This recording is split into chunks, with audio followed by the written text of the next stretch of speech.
Now it's time to podcast.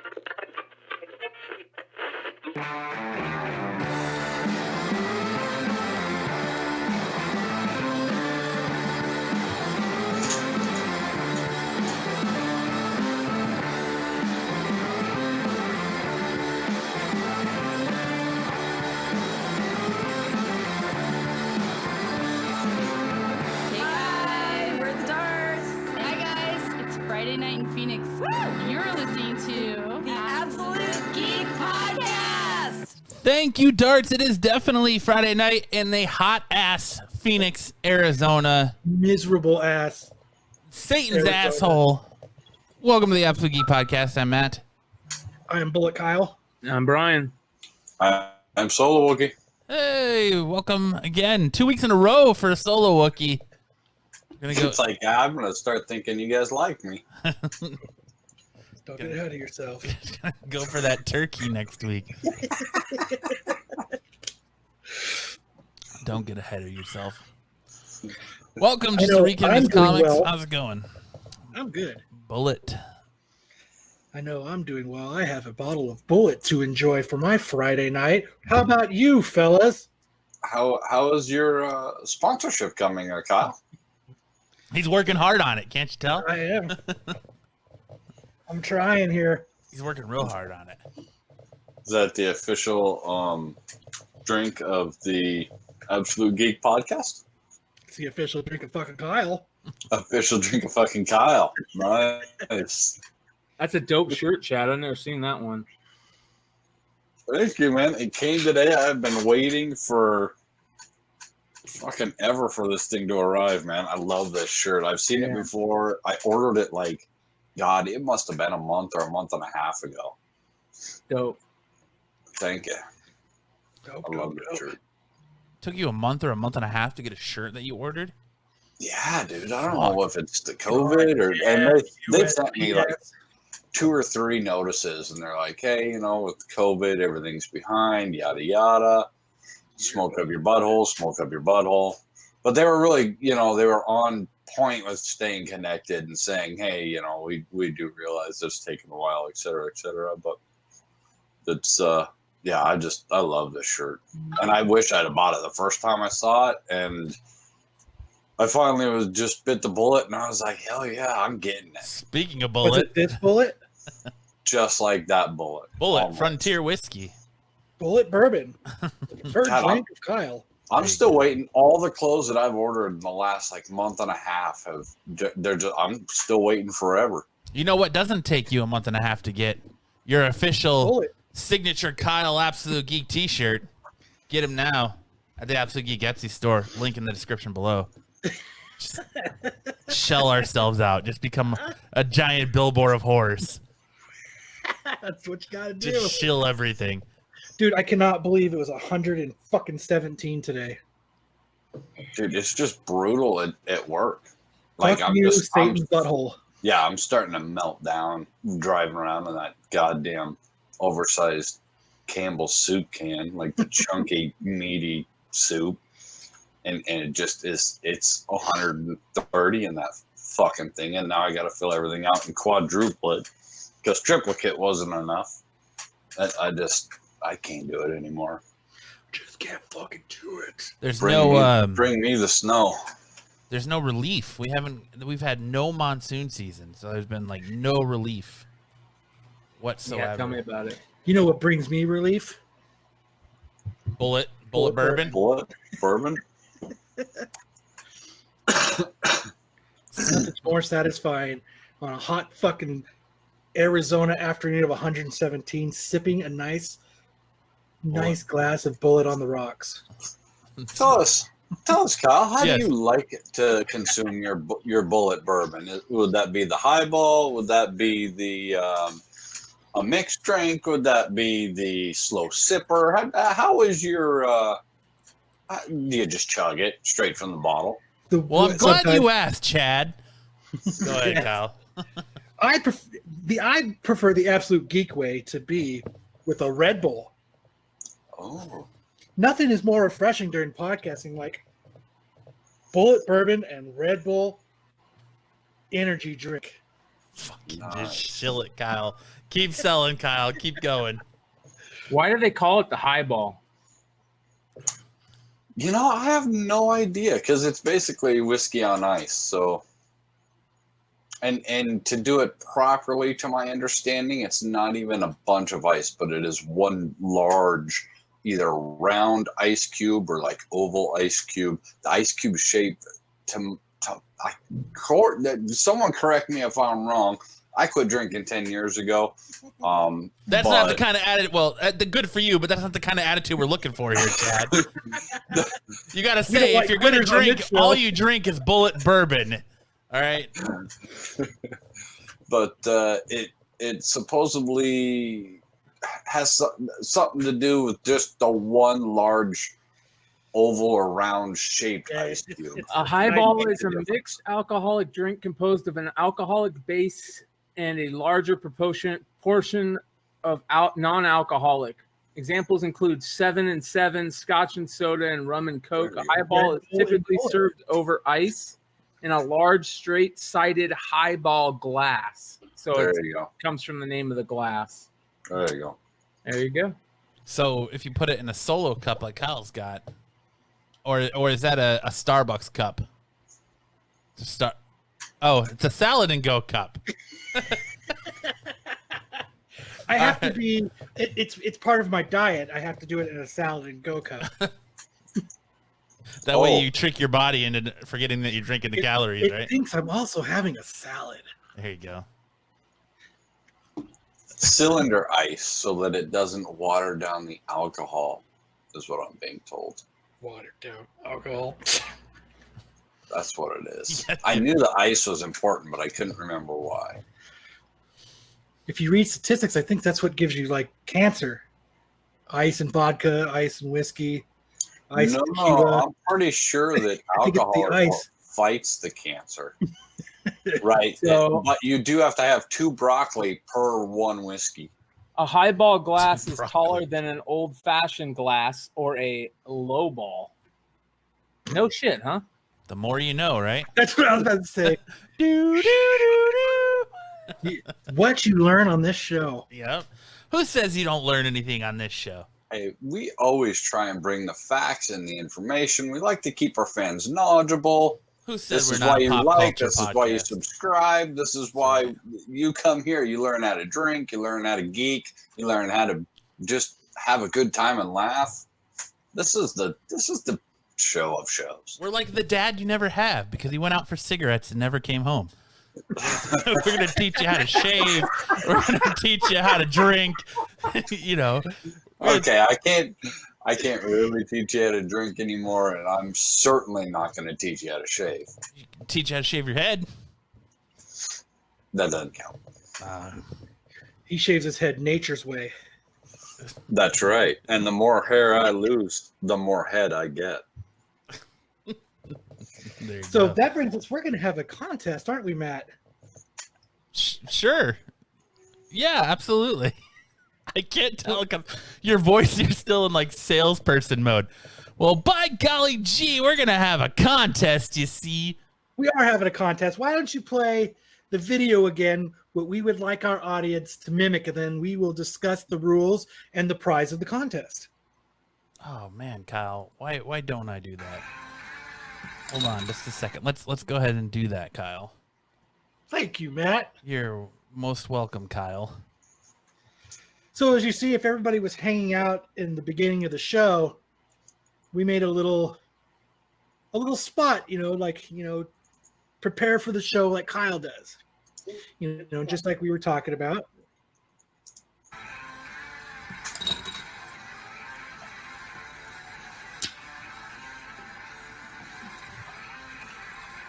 Just like Kyle does. That's how you make the Absolute Geek Bulleit bourbon. Now it's time to podcast. Now it's time to podcast. Kind of something like that.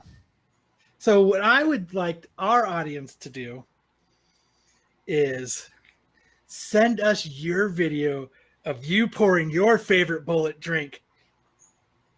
And the winner will receive this Turkish variant. Ooh. Yes. So here's Michael Stout. You could be like our moderator, Michael Stout.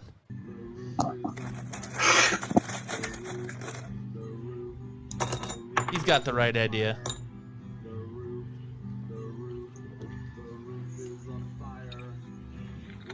He's got his Spider-Man novelty cologne in the background or shampoo. What the hell is that? Is that a giant, like, Boba Fett pod? What the fuck is it? Fuck it. Fuck it.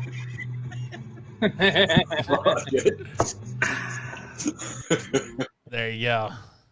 That's how it's awesome. done. Right now, Michael Stout is in the lead. Michael is the man. So we'll All right, guys, I'll be back. See you later, Brian. All right, buddy.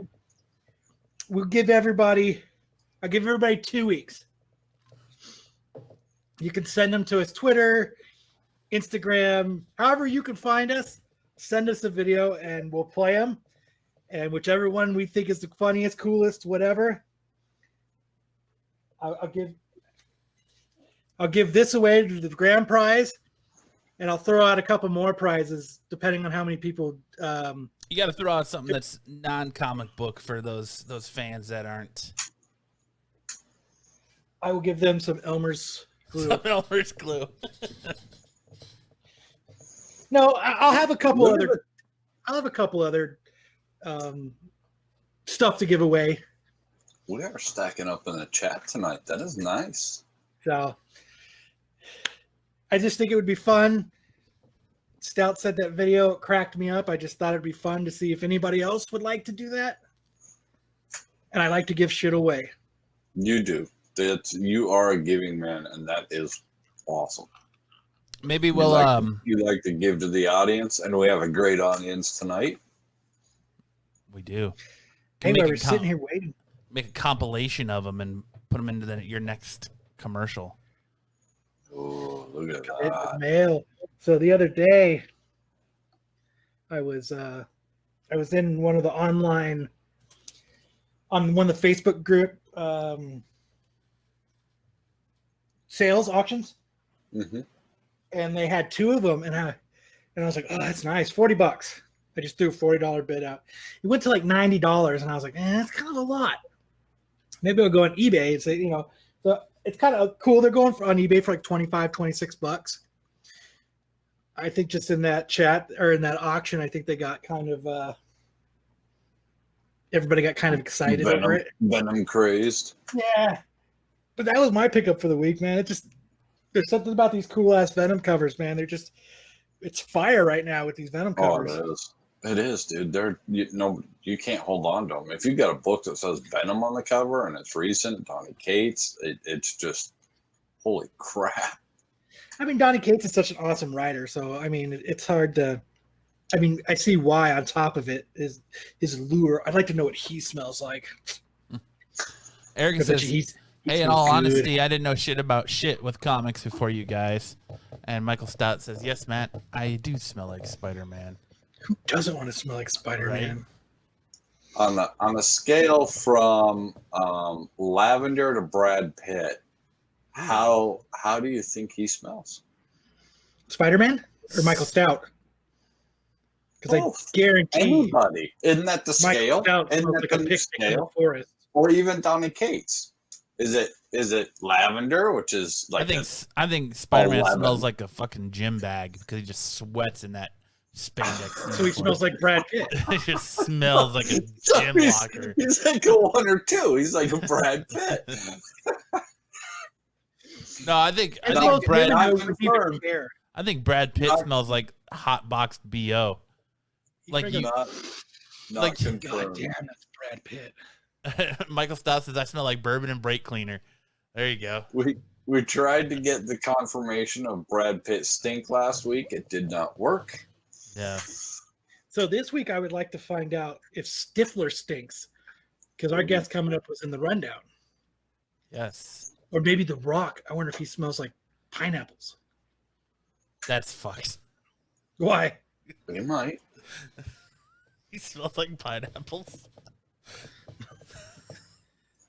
Pineapples smell good. Hawaiian. It smells like pineapples. Oh, is he? Yeah. Oh, I didn't know that. I didn't know that. Maybe he smells like pina colada. I bet you he smells like bourbon and brake cleaner. I bet you he smells like Aqua Velva aftershave. Or he smells like getting caught He in the smells rain. like Old Spice Yeah. out of like one getting of caught those in the rain. trucks. He smells like Purple Rain. I bet smells you he like smells pina like a colada, fucking $1 million getting caught in bucks. the rain. He's not into yoga, but he has half a brain. Yeah. Correct. I bet you The Rock smells like $1 million bucks. Am I You know what I dating, smell like? am I dating myself on you young hip kids show? Did I just give away my age? I don't know. You look like you're trying for an Omega sponsorship right now with your bad internet. I thought he was trying to do the fadeaway. Maybe. He's Oh, disappearing. man. Gandalf. So how was everybody else's week? It's fucking long. Hot. I fucking hate my fucking job so fucking bad. Well, that's what people come here to forget about. Oh, fuck. I cannot. Wow. I mean, that fucking job is just killing me. I cannot. I got to figure something else out. Let's, I gotta What we need figure to out do is how we need to start selling Dr. Pepper. Yeah, you do. There's a shortage. Dr. Pepper shortage. Like, what about Dr. Pepper is there a shortage? Like, they didn't announce that part. Is one of the ingredients in high demand? It's just that it is in a high demand soda to where it is flying off the shelves, much like toilet paper.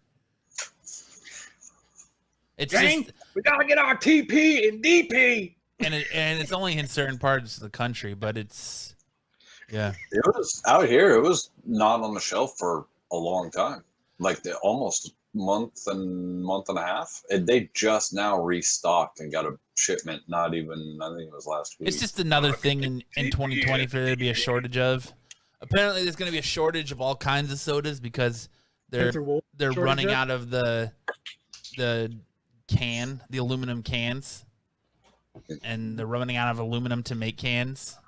Finally. So if Took you long like enough. canned soda, it's going to be harder to find, or it's going to go up in price. It's basically just a fucking ploy to raise prices on shit. There's nothing, dude. I cannot wait till there's Red Bull in the bottle.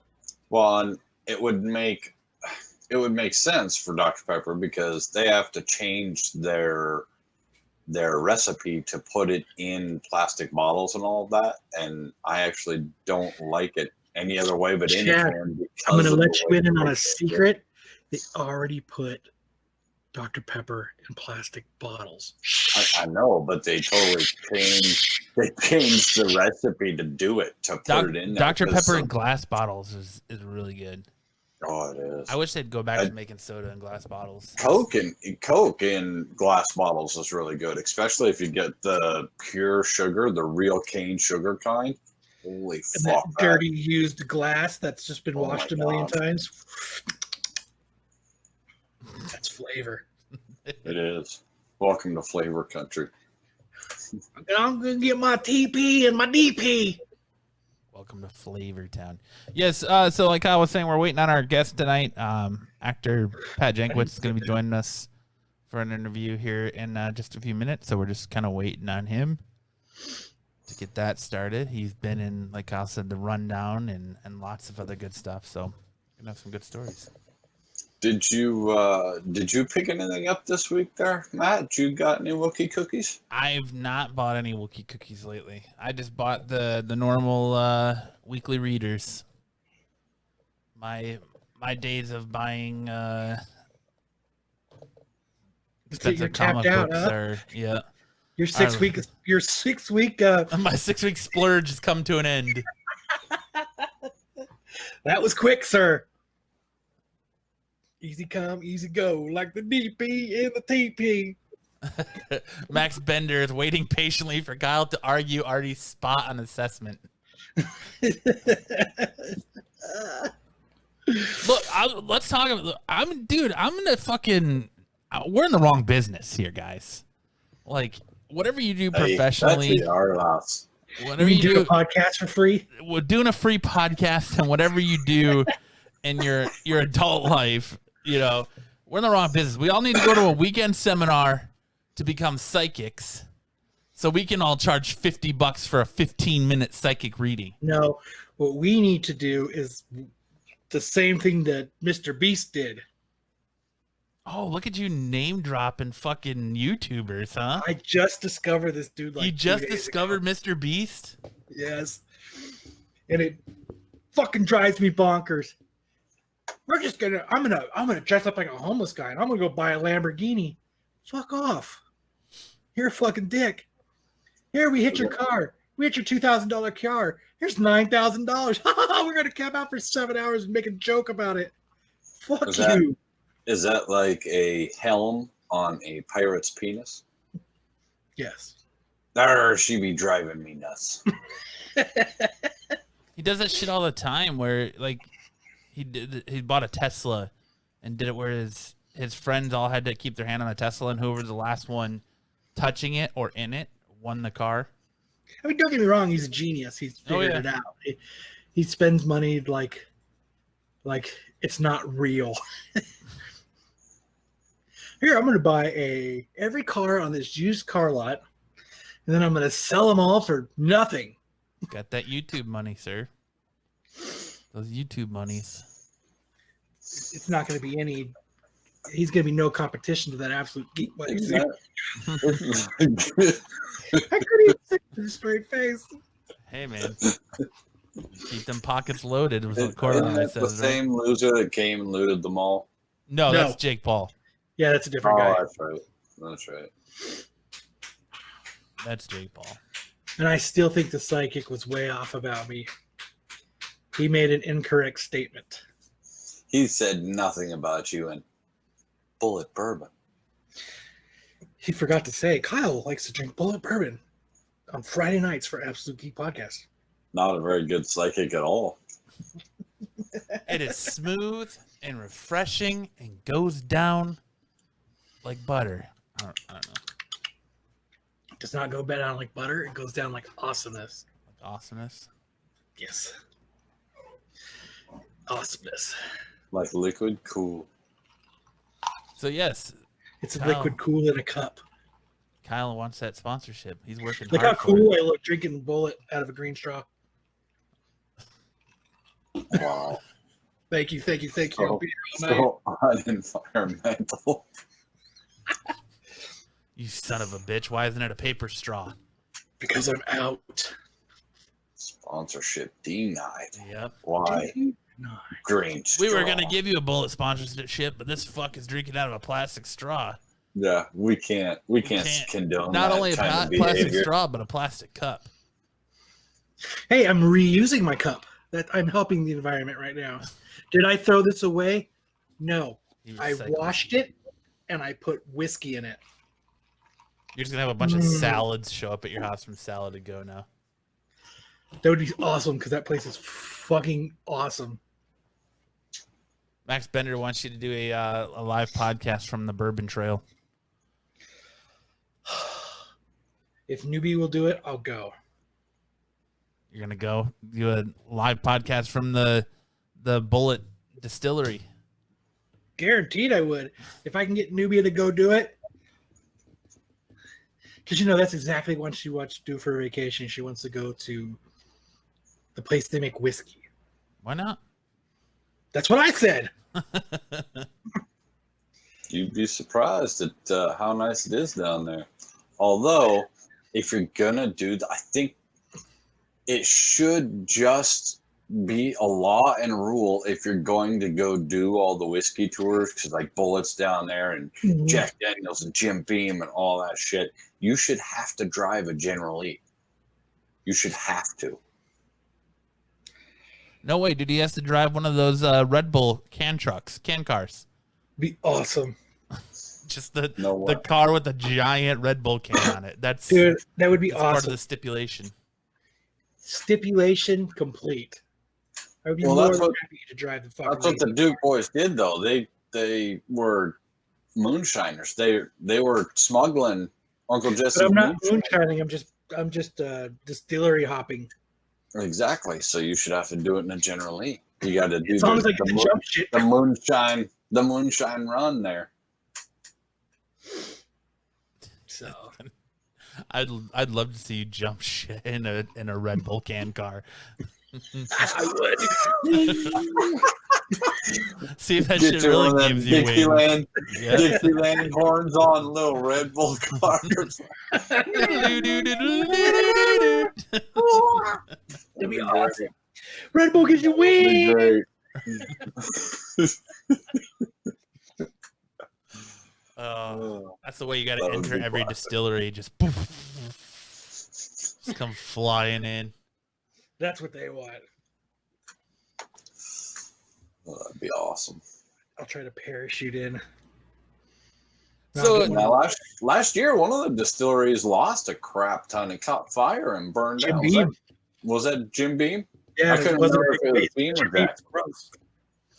now they're just gonna release their fire aged supply is what they're gonna call it.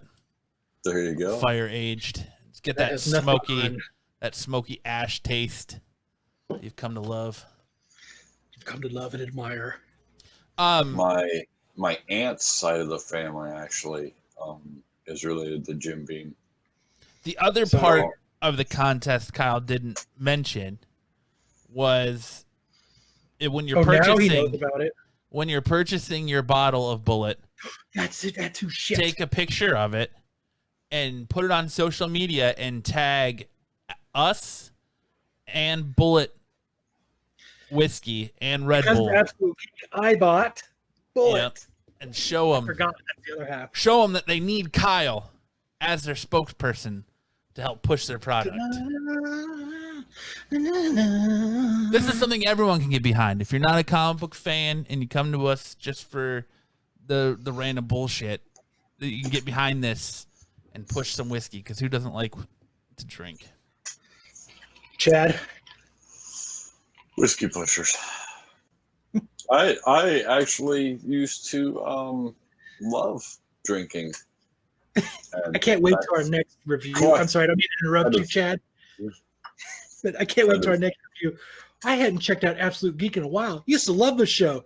Now they're all just trying to peddle. Now they're just whoring out products. They're just product whoring everywhere. All right, go ahead. If it's not whiskey, it's T-shirts and all this other crazy shit. All right, guys. I want to welcome at this time our guest tonight. Perfect timing. Welcome to the show, Pat Jankiewicz. Pat, welcome. Wow, pronounced correctly. Thank you. You're welcome. Good job, Matt. That's the first time he's ever pronounced the name right. So you're lucky. It's the Bulleit sponsorship. It's got me cranking on all cylinders. Well, I was hearing you guys talking about booze and wet T-shirts. I'm thinking I came in late. Right on time. Right on. Perfect, boys. Booze and wet T-shirts. That's a combination we didn't think of, Kyle. You got to open up all the revenues, Kyle. The man's dreaming for you here. Yeah. We're pushing hard for him. Pushing hard for next commercial. Bulleit and wet T-shirts. It'll be me in a white T-shirt, and I'll do Bulleit. I'll be like, no. It's like the last minutes of Charles Bukowski.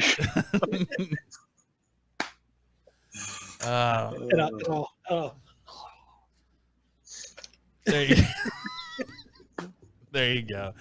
You got to do the old chair and chain pull too, and just have it just drench you. That's how you got to go. Thanks for joining us tonight, Pat. How are you today? yes, thank you, sir. Not bad, boys. I was in LA today. These fires are something else, aren't they? You know?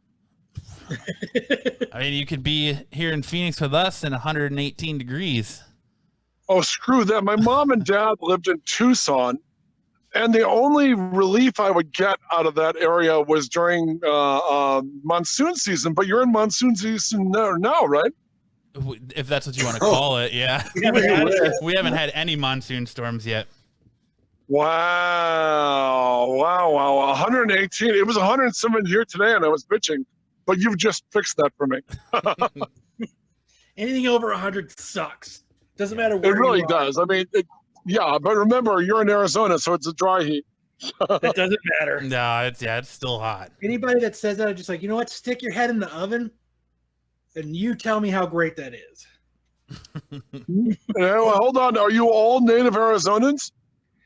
No, I'm the only native here.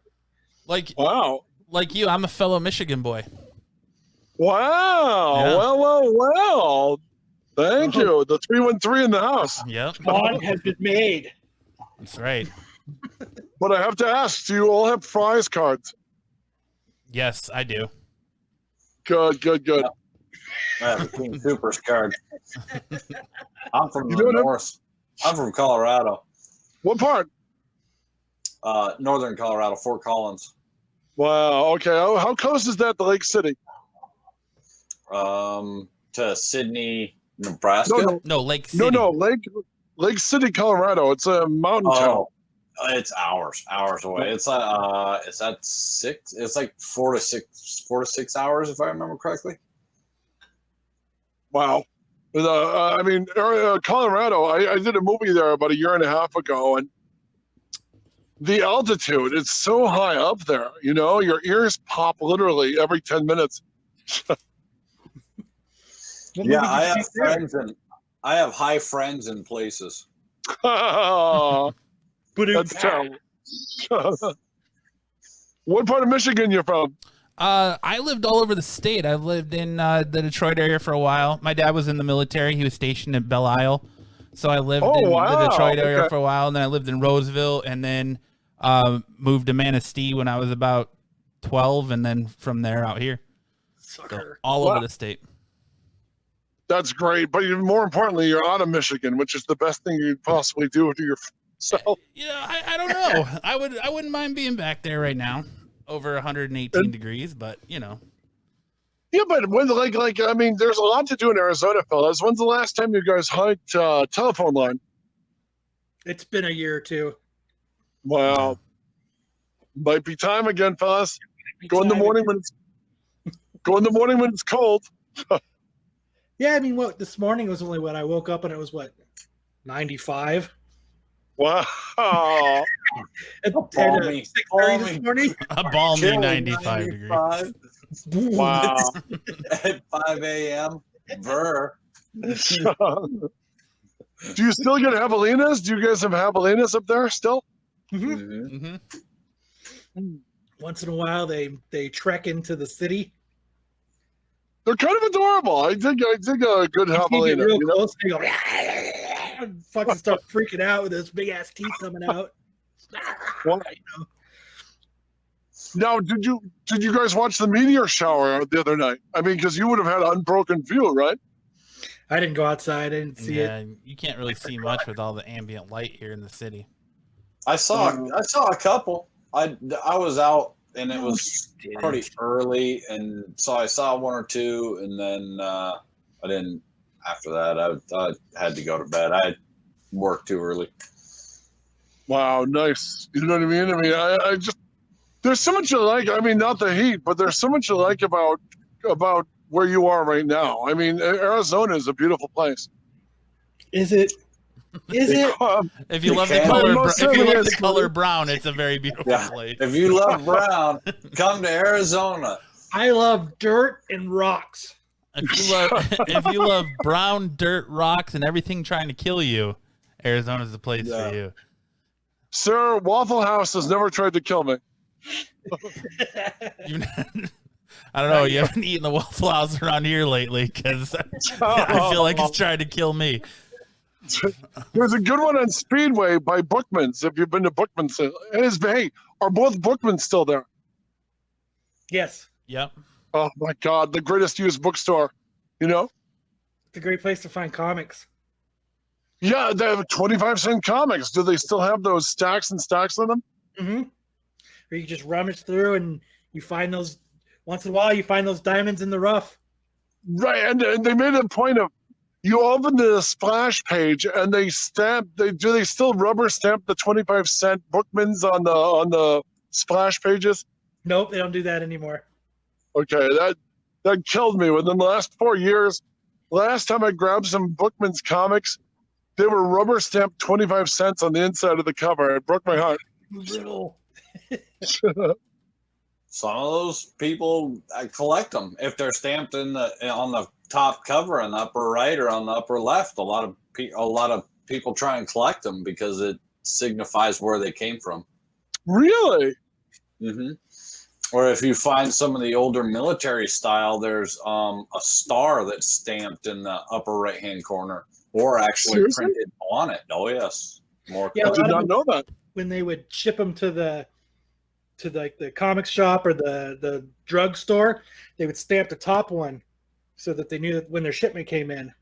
So you knew that was anytime you see a comic with a stamp of November 12th, 1966, that was the very top comic of the stack. Wow. It's weird. I've got a collection and I've seen those from time to time and never understood why the name and the date and the year were always, so pronounced on some of them, Yeah, I mean, a lot of people, that's what they look for. They like those. They like those ones because it gives it a little bit more history to it. That this, what I mean, like it's been there. It's kind of cool. It's just I don't know. There's just something about it. Up in Fort Compton, Colorado, the guy at Halley's Comics, he actually looked for a certain stamp because he knew the guys where he got those comic books from as a kid at the newsstand, and they were out of Kansas. So he could tell the certain specific stamps because that was the shop that he went to. And really? where it was stamped and everything. Because I asked him one day, what's up with all the stamp on here and how does that work? And I think his name is Gary. I can't remember. Halley's Comics in Fort Collins, Colorado. Fort Compton, the mean streets. And The mean streets. And he knew exactly where it was from, and that's how he knew it was theirs. He also got a lot of older books from them, but very, very clean, crisp, great books. They took such good care of their spinner rack books and everything. Boy, spinner racks, I miss so much iconography, especially with the quarantine going on. I hit a shop today. I was on my way. I'm working on a project with a comic artist, and I stopped to catch my train, and there was an open comic shop. So it was to come in and get a comic shop news. And I mean, you guys know, by Friday, comic shop newses are gone, but shops are so empty. They had a whole stack, Yeah, it's everybody's been hit. Well, and there's I don't know how much you follow, but I mean, we've had the split with DC no longer going through Diamond, so now they're a whole new publication through a whole new public, and it's a mess. That COVID has jacked up everything. AT&T ain't helping. No. Marvel's next. Disney's going to pair them. And I don't know. Do you think in the long run this could be good for the industry? No. Because they're trimming the fat. I mean, the thing is, you can't sustain $5 comics. You can't sustain 17 pages for $5, especially when the books are just retreads and better stories from years earlier. Mm-hmm. Make sense? Yeah, and I could see where there would be a better profit margin for smaller company or individual smaller companies, but I don't know sustainability wise if they could afford to do it because the whole cost and bulk and everything else. I don't know if it's possible. I just think with so many recent, they did New 52 where they tried to reboot all the continuity that bombed, and then they went back. I just think Marvel and DC have been doing too many reboots. I'm more interested in where the indies are going. I see some good stuff coming out of Image. I see good stuff coming out of Alterna. Mm-hmm. I like people who take chances, and especially I think Alterna prints on newsprint, and I like the fact that it's like $2 for 17 to 24 pages. That's great, you know? Yeah. Yeah, they're priced incredibly well as far as competitive wise. I don't know how much it costs them to print. Everywhere else seems to have an argument about how much it costs to print, and now that the phone books are gone, literally comic books are saving the printing industry. Basically, and I like the idea that you can put out $2 books. I love that Marvel went back and Marvel started doing the $1 books. Mm-hmm. You know, what do they call those? True Believers or something? Yeah. I bought the first appearance of Thanos for like $1 for my nephew. You know, you buy a reprint of Marvel 2-in-1 #1 with the Thing and the Man Thing. For my nephews. I mean, a 9-year-old and an 11-year-old can read comics that, you know what I mean, that would have been 100 times that price had they not reprinted it, you know? Yeah, and that is a great thing that they're doing with that, so that poor people like myself can actually read the stories of big fancy books. I'm not going to hold a Hulk 181. I'm not going to hold the the original 100 Batman or any of the chances are small. Or the first Casey Jones. Or the first Casey Jones. Would you like me to go get it? Oh, the first Casey Jones. Wow. I can go get it for you. I have it in the other room. Oh, really? When did Casey Jones appear in? I have to know. It's a one shot. It was a story. So you remember the original Teenage Mutant Ninja Turtles movie? I do. When Raphael and Casey Jones met, that whole scene where they fought and everything, that's that Great one scene. shot. It comes right from Jose that one shot. Canseco bat? Tell me. Yep. You didn't spend money on this. But that was his. We hadn't seen Casey before then. That was his first appearance. Yeah, in comics, yeah. That one shot it's not a comic book size. It's like magazine size. Yep. Wow. It's bigger. Yeah. Eastman and Laird, man. Eastman and Laird. Yeah, that sort of edginess. I mean, they single-handedly created the indies industry, didn't they? You know. Yeah, they really got it moving. I interviewed him. He was a very fun guy to talk to. Really? Tell me more. Which one, Eastman or Laird? Eastman.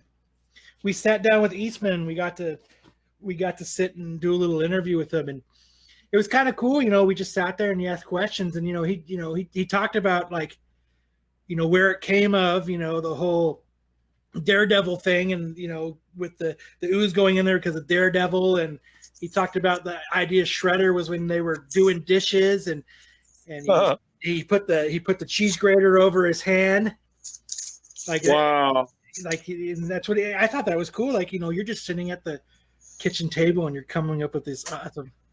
So you can see that they're like a whole nother size. The first 5? I believe it's 5. Mm-hmm. And also, Eastman's company was started. There was a comic shop out here. It was a great one. It's out of business, and the building just burned down last week. Yeah. But it's a place called Meltdown Comics.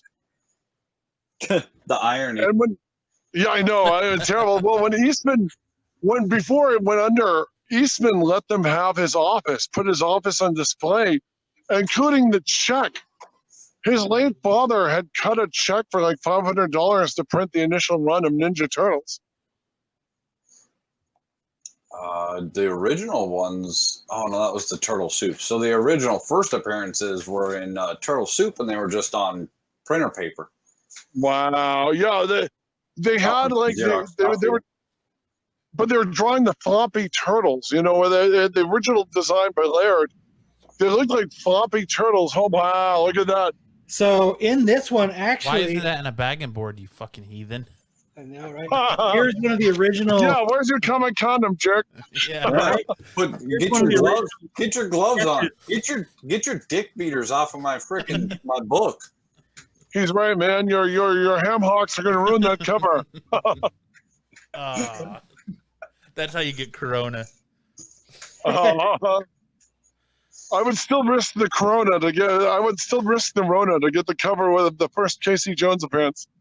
That's a solid book right there. I've been looking for a while, and they just keep going up and going up. I scored the number 2 and number 3, and then Kyle hooked me up with a 4th print number 1, and slowly but surely I'm getting there. Nothing's as valuable as the ones your mom threw away. You know what I mean? When she cleaned your room, you know? She never threw mine away.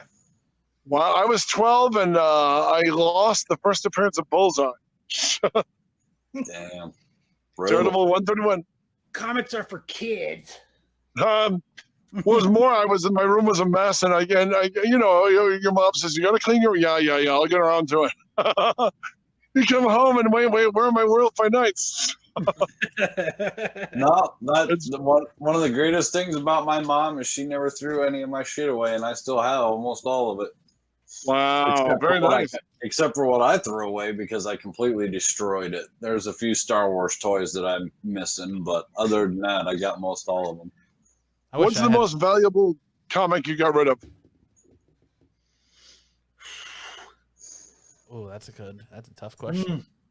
Describe got rid of. You made a foolish mistake. I have never. I've given away some comic books and I've traded some comic books, but I have never honestly gotten rid of a comic book in my life. Wow. I recently have. Which ones? Oh my god! I got rid of because I'm restoring an old Volkswagen. So to get the money for it, I'm selling some of my comics off to help restore it. What year's the Volkswagen? 1970. She better be cherry for you to get rid of some valuable books like that. You know, she's gonna be. She's getting there. But I've gotten rid of first Thanos. I've gotten rid of McFarlane Spider-Man 300, first Gambit. Wow, are you serious? Taskmaster, and most of these guys right here own them. They fucking were like little vultures. TMNT for 4th print, number 1, signed by Kevin Eastman. Well, I mean, if you're gonna commit comic book suicide, I don't blame the two of them for being there to catch you. You can visit him again, Kyle. Here you go. Here you go, Kyle. He still has a Nakatomi Tower of graded books. Okay, so don't let him fool you. And he's got by the way, I love the Nakatomi Tower reference. By the way, yeah. You should come here. You should come out and see the Nakatomi Plaza at night. It's beautiful. You know. I would love to take a picture. Yeah, it is. I've seen it at night. It is cool. It's beautiful. It's right there. I mean, 9mm. What's great about Die Hard? What's great about Die Hard is when you see the cop, that AM/PM mini market next to the Ralph's, that's right where it is in the movie when he's buying all the hang on, what's his name? Twinkies. Yep. That's such a perfect movie. By the way, that in my opinion, that's the first Spider-Man movie. That is a Spider-Man movie, right down to the police chief and the newsman taking turns as the J. Jonah Jameson character. You know, you could see the inspiration. I never realized that. Yeah, you're absolutely right. I never realized that. You're totally right. I remember both sides think Bruce Willis is both the villain and the heroes both think Bruce Willis is the bad guy for much of the movie, and it's only the rank and file who like him. You know. That is awesome. I will never think and watch that movie the same. Oh, thank you. Goddamn Spider-Man now. It is. It's still the best Spider-Man movie, although I do like the Raimi ones, but still the best Spider-Man movies I've ever seen. That's you know? Spider-Man Christmas movie. Yes, completely. You did some work on the Raimi Spider-Man movies, right? I did. You know what? I was. I had one line, which of course the whole scene is gone. But on the Raimi Spider-Man, I was a wrestling priest. You know, they had a Catholic priest with a giant codpiece. Gee, I wonder why they cut it from the family film. And a bunch of the wrestlers are fighting amongst themselves, and they set up that Tobey Maguire is the smallest guy in the room. So I break up a fight. I'm 6'9", so I'm breaking up a fight between a giant guy in drag dressed as Xena Warrior Princess and another guy dressed as like a voodoo man. And I mean, the scene, it was a tortured scene to show Sam Raimi, Tobey Maguire was in the scene, but it was also to set up the guy who killed Uncle Ben gets into the arena posing as a wrestler, but that scene got cut. You know, Uncle Ben dies? Spoiler alert. Try to show me 2 Spider-Man movies where Uncle Ben doesn't die. There we go. He's hit the bricks harder than Batman's parents. So you got to work with Tobey Maguire. Well, the fascinating thing, actually, I'll tell you the Tobey Maguire thing that was really interesting. Here's my other great. We were supposed to beat up. My brother and I were hired to beat him up on Seabiscuit. You know, if you watch the movie Seabiscuit, they have a scene where 2 guys rough him up because he owes our boss debt. He was supposed to pay our boss. And I'm in 2 different. I was hired on 2 different Tobey Maguire things for 2 scenes that were both cut, because there's the running thing in Seabiscuit is he owes money and they're going to rough him up, but those scenes were never shot. I mean, Gary Ross shot Seabiscuit, so there was like 3 different scenes. An actress was in a scene that was never done. I remember sitting on the Santa Nella location of Seabiscuit with this actress.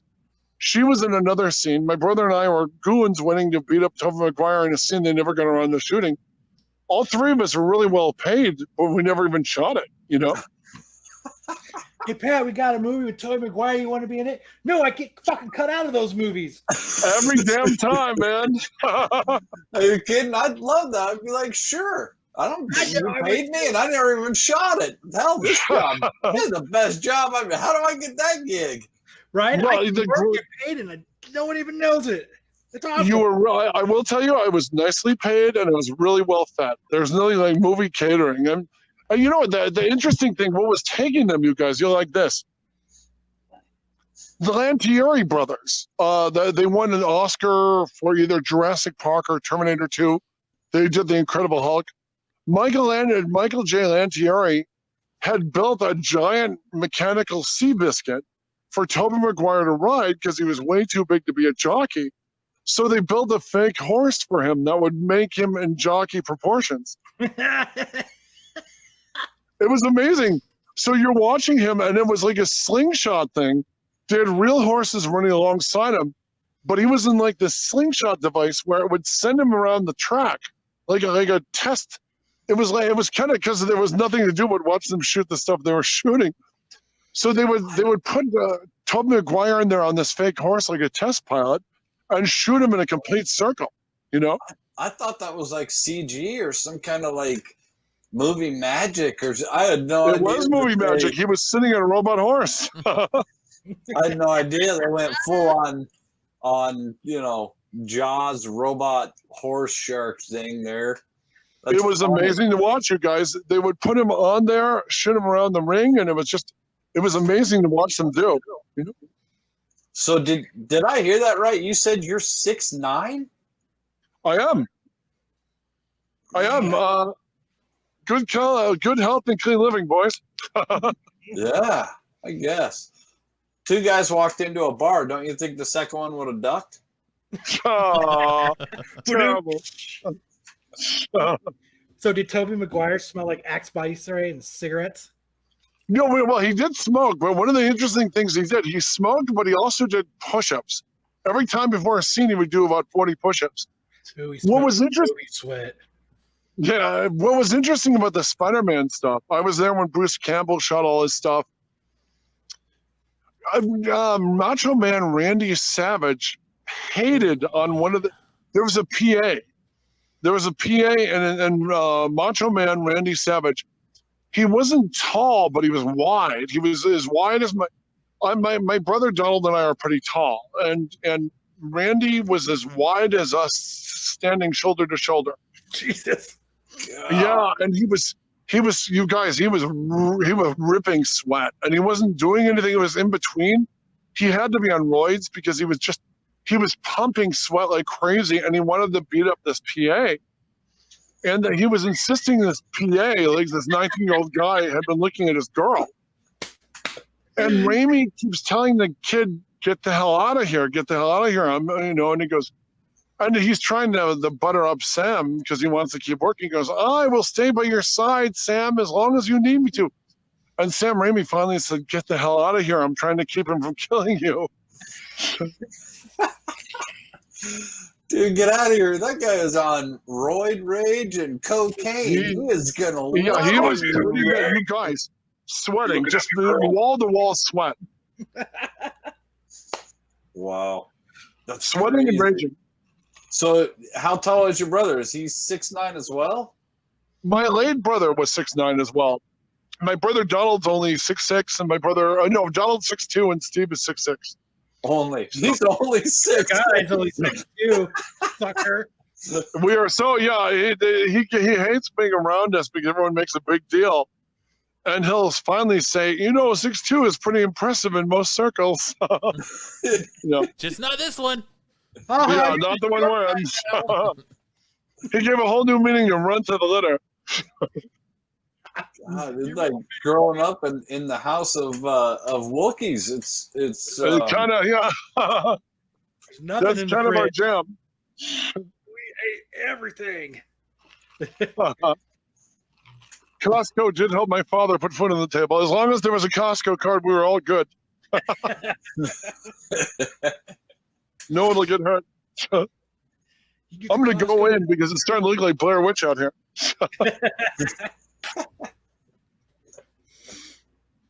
But yeah, I mean, how has it been for you guys? I mean, Phoenix Comic-Con got canceled, Everything got canceled. Everything got canceled. Yeah, isn't that weird? I mean, we just had the 50th anniversary of Comic-Con and they canceled everything, It was a bummer because we were going to go. Phoenix and San Diego. Wow, you were going to do both. Mm-hmm. Phoenix is a lot of fun. I really enjoy the Phoenix one, You had a good experience there, huh? I did. Well, I was there when the fat guy tried to kill the Power Ranger. You remember Fat that? Punisher. He was there for Fat Punisher. And I seen him walking around, and I remember when they caught Fat Punisher, suddenly the next day, everyone was being wanded, and they really overreacted. They threw a nice couple who are selling lightsabers. They threw them out of the convention. Yep. It was a big deal. And I mean, they had a really cute girl as the Michelle Pfeiffer Catwoman walking around with a real whip. I thought, how did the lightsaber people get bounced and the real whip got in? Right. Well, that's Phoenix for you. They're a little weird. That's backwards. Yeah. It was crazy, man. You know what I mean? I mean, because I was enjoying the vibe. I think the you guys have so many good shops and everything in the area. It was a really enjoyable convention, Yeah, it's a ton of fun. There's a lot of good comic shops here, and there's just a lot of shopping here. Period. I mean, I don't know, man. Every time you go around a corner, there's another mall, or there's another street mall, or there's another I've never been or in an area that's like Phoenix area where there's so much shopping here, and I think it has a lot to do with the snowbirds. Oh, you think so? Yeah. Interesting. What's the name of that great comic shop / music store? Zia? Yeah, I love Zia. Zia Records is amazing, They had the coolest booth. I thought by far they had the coolest booth at Phoenix the last time I did it, They usually do have a nice booth. I have a nice booth. It sounds so dirty. Well, it's men with the purest of heart, gentlemen. Yeah, we also have a lot of famous people that live around here as well, and I think that helps with a lot of the shopping, a lot of the areas, a lot of, Alice Cooper lives here, Todd McFarlane lives here. Yeah, I was going to say, so Todd McFarlane still lives in we were debating that during that documentary. Todd is still in Phoenix, right? Mm-hmm. Yeah, he lives out. He lives in Ahwatukee. He lives what? I'm sorry. Right outside of Phoenix and Ahwatukee. Does he still Does his brother still run the Spider's Web comic shop? Is that still around? Mm. He used to have a great comic shop back in the 90s, you know? Mm-hmm. That's Yeah, where very- I think he would stamp his Spider-Man books with the red spider stamp, and then he would sign them, and then you would get your certificate of authenticity. And they would put Would it he in the book. really? That's really cool. He's a good dude, you know? He's a really good dude. I talked to him. Somewhere. I talked to him when I was doing on my second book. I was at some event. Stan Lee was getting a star on the Hollywood Walk of Fame.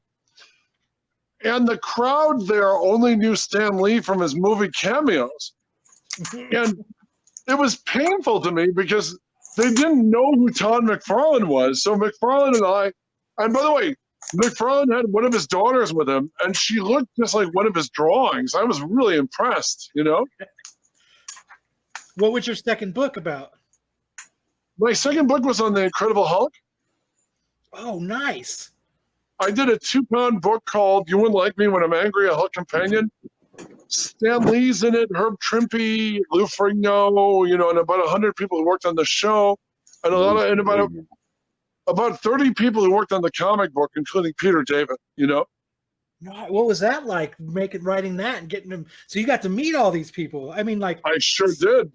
Yeah, Stan's no. cool. And Herb Trimpe's a cool dude. Herb Trimpe was amazing. In my office, on my office wall, I have a Herb Trimpe Incredible Hulk he did for me, you know? Pencil and ink. He was just felt like doing it and gave me one. There's a picture of him drawing it in the book. To me, the most exciting part is to meet a Stan Lee. With Stan, I'd interviewed him several times, and he told Stan, I'm in a book called Stan Lee Conversations, where Stan Lee gave the writer, the professor who wrote it, 10 of his favorite interviews, and my college interview was one of them that he thought was his most important interviews. You know? Oh wow. There's that's the stamp. That's from his brother's shop. That little red stamp right there. Wow. Do That's a how close-up we so people at home can see. That's cool. Yeah, that's from the shop, and then It looks like he spilled grape jam on it, or cherry jam on it, is what it looks like. So what do You know think- what? Hey, don't be a hater. He got a signed Todd McFarlane. Fucking card, Boy, man. that's beautiful. So what do you think you did that made that your interview with Stan Lee stood out to him so much? I think you know what I mean. I mean, a lot of articles a lot of interviews with him tended to come in with pre-existing notions, and they would ask about this and they would ask about that, and they would get the same questions answered that people always had answered. And that's boring. I mean, yeah, that's all. He would be stuck retelling some of the same stories. I want to know how he got Marvel going, but I also want to know to get Stan Lee talking about. My old college instructor used to tell me, if you're going to ask a heavy question, ask about something light first. So I ended up talking to Stan about his dogs, you know, and he used to love Dobermans. Stan had a lot of Dobermans. And he had like a tiny Chihuahua he named Ajax. He goes, because he was the littlest. I named him after a god. And he would start talking. You get Stan talking about Lee. I mean, no, he is Lee. But you get him talking about Ditko and Kirby and working with them. And he would give a completely, getting him talking about them in a very human way. I mean, when you talk to guys like Romita Sr. and Gil Kane, both of whom I did, and Gene Colan, they will always tell you that the classic, Stan Lee is like the John Lennon, Paul McCartney. People are always trying to give the artists credit, but when you look at Kirby's work, he was never better than when he worked with Lee. I mean, you know, he had some interesting stuff, but there was really no human element after a point. You know what I mean? I mean, the new God stuff didn't catch on until you had guys like Roger Stern and John Byrne taking Kirby's ideas and bringing them back. Does that make sense? Mm-hmm. Yes, 100%. You know, but when you look at Stan Lee's characters, he was very big on the soap opera element. He would tell you the soap opera. He goes, you can't just do a 17-page fight scene like they're doing today, where they're just throwing cars at each other for 17 pages. You got to have the worried mother figure. You got to have the worried girlfriend. You got to have he just remembered factor to it. Yes, yeah, and when you look at what they've done without Stan, I mean, this is one reason Marvel and DC are in trouble. Stan Lee invented the splash page. That was a Stan Lee concept where you would pick up right where the cliffhanger was, and you'd see, Spider-Man's in deep S. The Shocker is holding him over the building or something. And nowadays, when Marvel was taken over by everyone who thought they were smarter than Stan, you know what? Since like the late 90s, early 2000s, do you know what the splash page on a Marvel book is now? It's 3 paragraphs of ugly, solid text. Telling you everything that happened in the issue before. Ugly, ugly text. Look at any recent Marvel book. It's always a black page with white lettering, and it's just thick and stupid and boring, Well, I mean, there's very few, and this has been a problem, I think, personally with Marvel for a while now, is that there hasn't been a lot of good writers. Donny Cates is one of the refreshing writers of Marvel right now, and there's so many Marvel writers out there that have been making these stories fall flat. Even trying to redo these great stories, they're falling flat. Oh yeah, and then, by the way, and while falling flat while doing the umpty-ump's Death of Phoenix, they expect you to pay $5 for 17-page regurgitation of a story John Byrne and Chris Claremont had done right 40 years ago. You know what I mean? Now they want $5, and out of that, they'll take 7 pages of the original run and stretch it out to 17. It's lugubrious. Yeah, I agree. I totally agree. Yeah, because and I think that's the really hard part about comics right now is it's hard to, old comics, the story just continued. Yes. And it was just stories. Now it's like, it seems like what happens is they're really good for like 4 issues, and that's about as far as they can go with it. And then they're shut the wad. Yeah. Yeah. And I don't know what happened. I don't know if it's because, like you said, all the stories have been told, or there's only so many concepts that you can make, and that you can mold only so many concepts.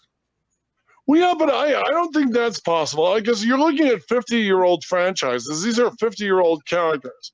And if you've got a writer who is bound and determined to retell a story John Byrne had covered much better 100 years ago, you're going to get that sort of garbage. But to me, it's looking at something like the Immortal Hulk, where you've got somebody with an interesting new take on it, Yes. Well, I think that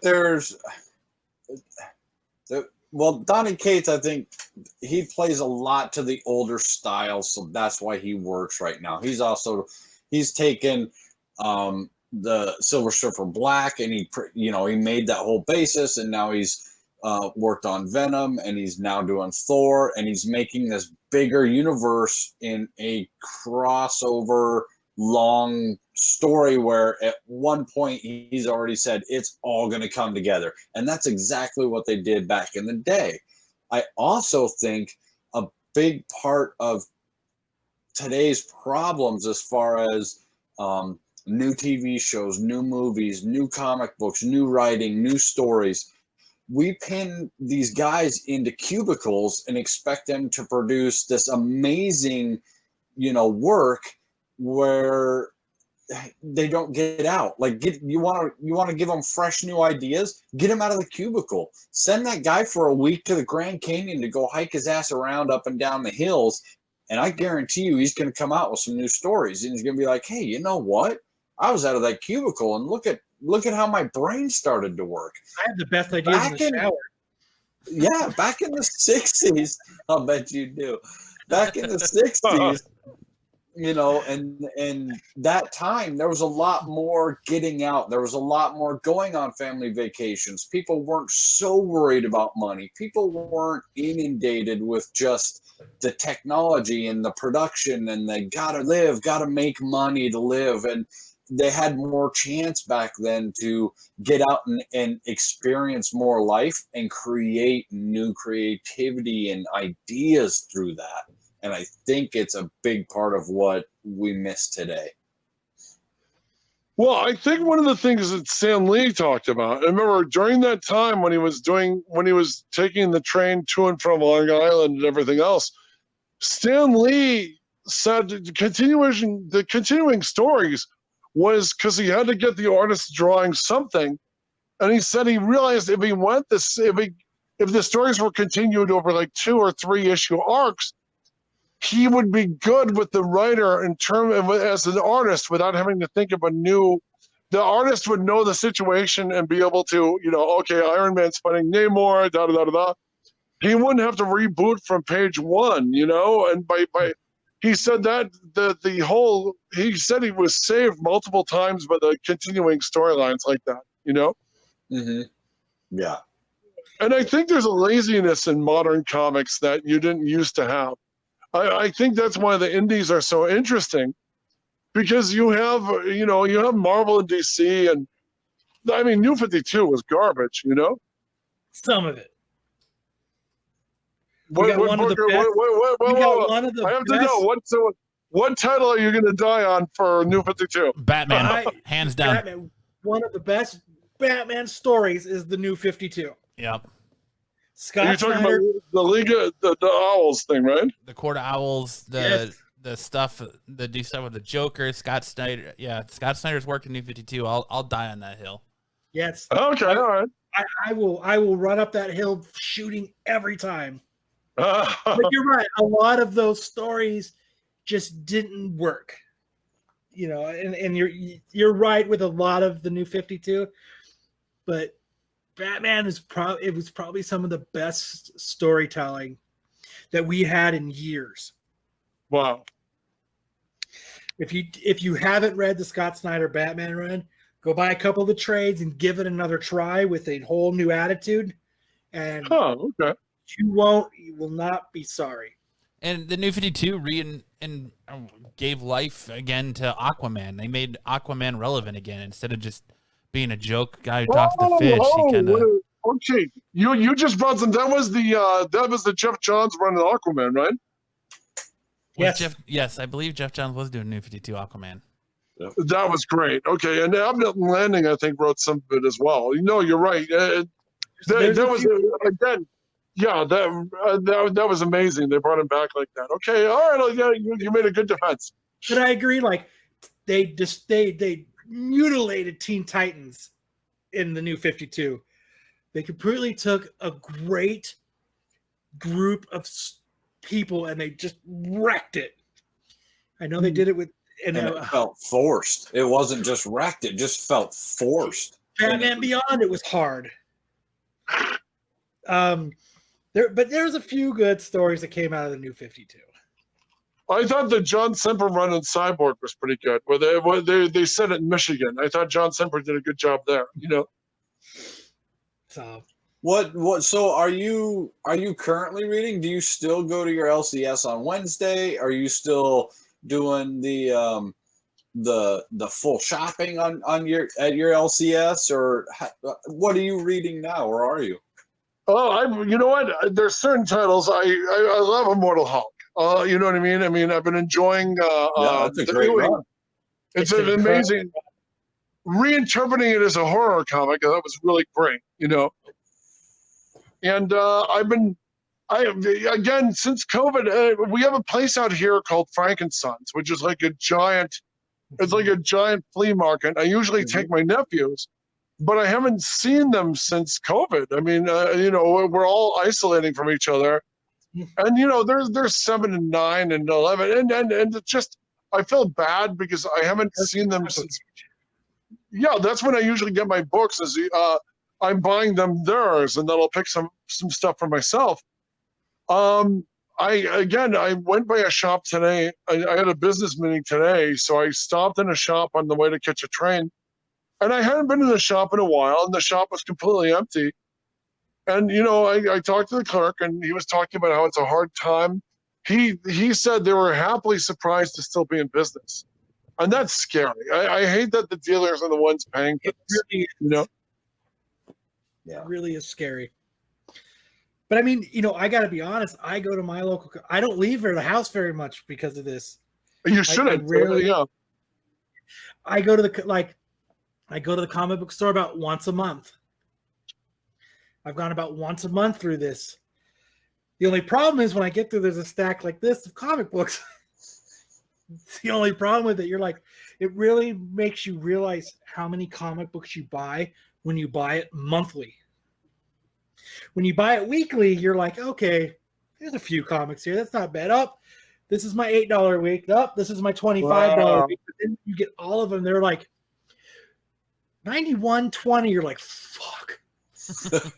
Yeah. See, for me, I don't get them on a weekly, monthly basis. I always grab what looks interesting. You know what I mean? That's how I kind of got. I liked Alterna. Alterna does an indie book called Tinseltown that I think is really good about. It's a woman. It's a female cop in the early days of a Universal Studios type studio, and I dig that because it's set in 1915. It's well drawn. They get a lot of the period details right. I'm a sucker for that sort of thing. Nice. The superhero stuff again. Mortal Hulk. And I'll read anything Nick Spencer writes. And I think I've been enjoying his Spider-Man run. He did, I thought, was the best, most underrated Spider-Man book, did you ever read Deadly Foes of Spider-Man? Yes. I've read a few. And it's all these D-list Marvel characters, and they're living together, and it's not really a superhero comic. It's a situational comedy with a bunch of losers are in an apartment, and they all blame Spider-Man for wrecking their life.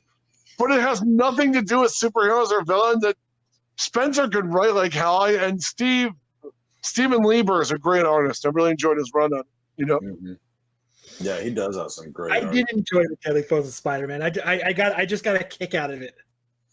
It was just a fun read. What do you read? Because you mentioned if you have $91 weeks, you probably have a hell of a pull list. What are the best things on your pull list? And then you guys tell me what you're reading. Flash. I get Flash. I get Batman, Detective Comics, Teen Titan, Batman Beyond. But the reason mine is expensive is because I like variant covers and I like certain artists.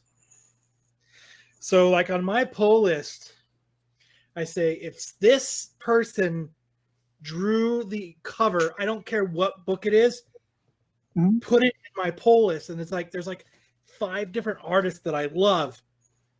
So when I get these books, I get a lot of books that I actually don't read, but just because I love the artist, I get the books. Just to cover. Who's your favorite artist? Who's number one on that list? What artist doing a variant cover will you always buy? Raphael Albuquerque. Wow. And it's really? There's just something about him, and with his dark, it's like the way he draws it, and everything's always a little dark. Like, and I'm not talking dark like as in hard to see, but like dark as in kind of like evilish.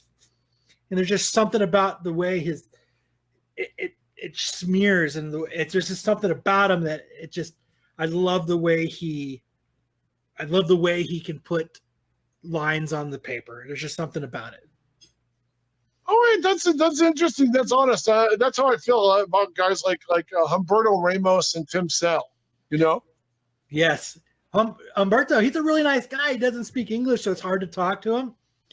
Have you ever met him? Met him once in Emerald City, and then we were doing coffee in the Pro Lounge, and when I saw his name tag, all you can think of is the big hands on Spider-Man or the really dexterous fingers. He did a great job. He took an established character, made it his own. He's a very gracious person. Mm-hmm. Like, you know, like I met him at San Diego Comic-Con, like 5 years ago, Matt? 4 years ago? Yeah, something like that. And I went up and I was like, I love your art. This, you know, this is great. You know, thank you for, you know, and I talked to him and he's kind of through an interpreter. He kind of understood, but you could tell he was a very gracious person. No, that's good to know. It's good. You know what? Wow. Good. Because I felt that way about Romita Sr. I interviewed, one of my first interviews ever was John Romita Sr. And I didn't know I'd run into him. So I'm doing the whole interview off the top of my head. And he was one of the most gracious cats I'd ever met, you know? Junior's the same way, though. Well, look who raised him, the greatest artist in comics. Yeah. He got stuck in this style that's single-handedly killing him. Once he drew Kick-Ass, he can't outdraw that. But, you know, talking to him, that blocky style, he can't get out of that blocky face. One of the nicest guys. So, like, you know, he did the 9/11 Spider-Man book. Yeah, I have problems with that, but it's strictly in Straczynski, not Romita Jr. If you give it to him, he will do this certain Spider-Man sketch, and Straczynski will do a New York outline on the cover because it's a black cover. That when he sits down and when he talks about this book, the emotion that he has in it and the excitement that he has, letting you know how much it meant for him to draw this book. Wow. It was awesome. Just, you know, and I love artists and writers that take a second to just enjoy that you are standing there saying, thank you. Because there's a lot of artists and writers that'll go, next. I've noticed a lot of the least gracious ones tend to fall away. I'm not going to mention any names, but we know that one fellow who did that one book about that one hero who became kind of a, you know what I mean? You know, a movie icon. Yeah, you couldn't possibly be talking about our good friend Rob Liefeld, would you? No, you know what? Actually, the thing is, Rob is from my area. Rob is from the Inland Empire over here. Rob used to, you know, every time I've seen Rob, and Rob will slip into like a shop or something or come by Frankenstein's, he's a total mensch. And I'm always shocked when people beat up on him online because I'm thinking, guilty. That's not the guilty. Yeah. Oh yeah, shame on you. I mean, every time I've seen him, he's been personable to the kids and stuff, and avuncular, a very nice guy. But outside of the kids, he's an ass. We've got a T-shirt of him that said we were blocked by Liefeld because he blocked us on Twitter. We turned it into a T-shirt. Yeah, but you were attacking him, right? I'm assuming you were attacking him. All I said was that his work sucked. That's it. Gosh, there's shame on him for misinterpreting that. I'm sure it was a little bit harsher than that, but you know. Yeah, once you point out that Spider-Man has dog legs, I'm sure he's not going to want to hear any more about it. Why do your feet look like a tied end of the water balloon, Rob Liefeld? Poor Todd. You know, I just, because I've seen, and like I told you, when I saw McFarlane at that Stan Lee thing, I was just quietly talking to him because the crowd didn't know who the hell he was. And I thought, what a terrible world where people only want to talk to Stan Lee about his movie appearances and don't want to talk to Todd McFarlane at all. I mean, that's insane. That blew my mind. You know who's really cool to talk to is Todd McFarlane's wife. Really? Oh, she's amazing. The last signing that he did, we had the opportunity to. It was kind of cool. It was at it's called the Alamo Draft House, so it's like a bar / movie theater. So we were sitting at the bar. We had just done a signing. We were standing in line. You know, it was awesome. Chad was like 5th in line. And so we got to walk in and we got to do this signing with Todd. We were sitting at the bar. I was having some Bulleit. And gotta work that sponsor. and we were sitting, and his wife came up. And it was so awesome. I actually walked over and asked her if she would sign my number one, my Spawn number one. And then she came over and started talking to us and telling us all the story. She was the editor, right? Right, for the first 3. So you also got to remember, her and Todd are Canadians, and Canadians are the nicest people on earth. They really are. They truly. That's not true. Are. That is such a they are. No way they are. Canadians are the nicest people on earth. I'm going to go on the record on this. Unless you wear shoes in their house. If you go into their house without taking your shoes off, they're nasty people. Were you in Todd McFarlane's house without taking off your shoes? No, but we have a comic book creator friend who's Canadian, and he was telling me at Comic-Con one year that it is frowned upon in the Canadian culture to wear your shoes in the house. They won't say anything to you. They'll be nice, but they're going to talk to you and call you a piece of trash behind your back because you wear shoes in their house. Yeah, I've noticed Canadians express disapproval by frowning. I've never understood how especially growing up in Michigan like you, I've never understood how this nation of gizmos could be next to our nation of gremlins, you know?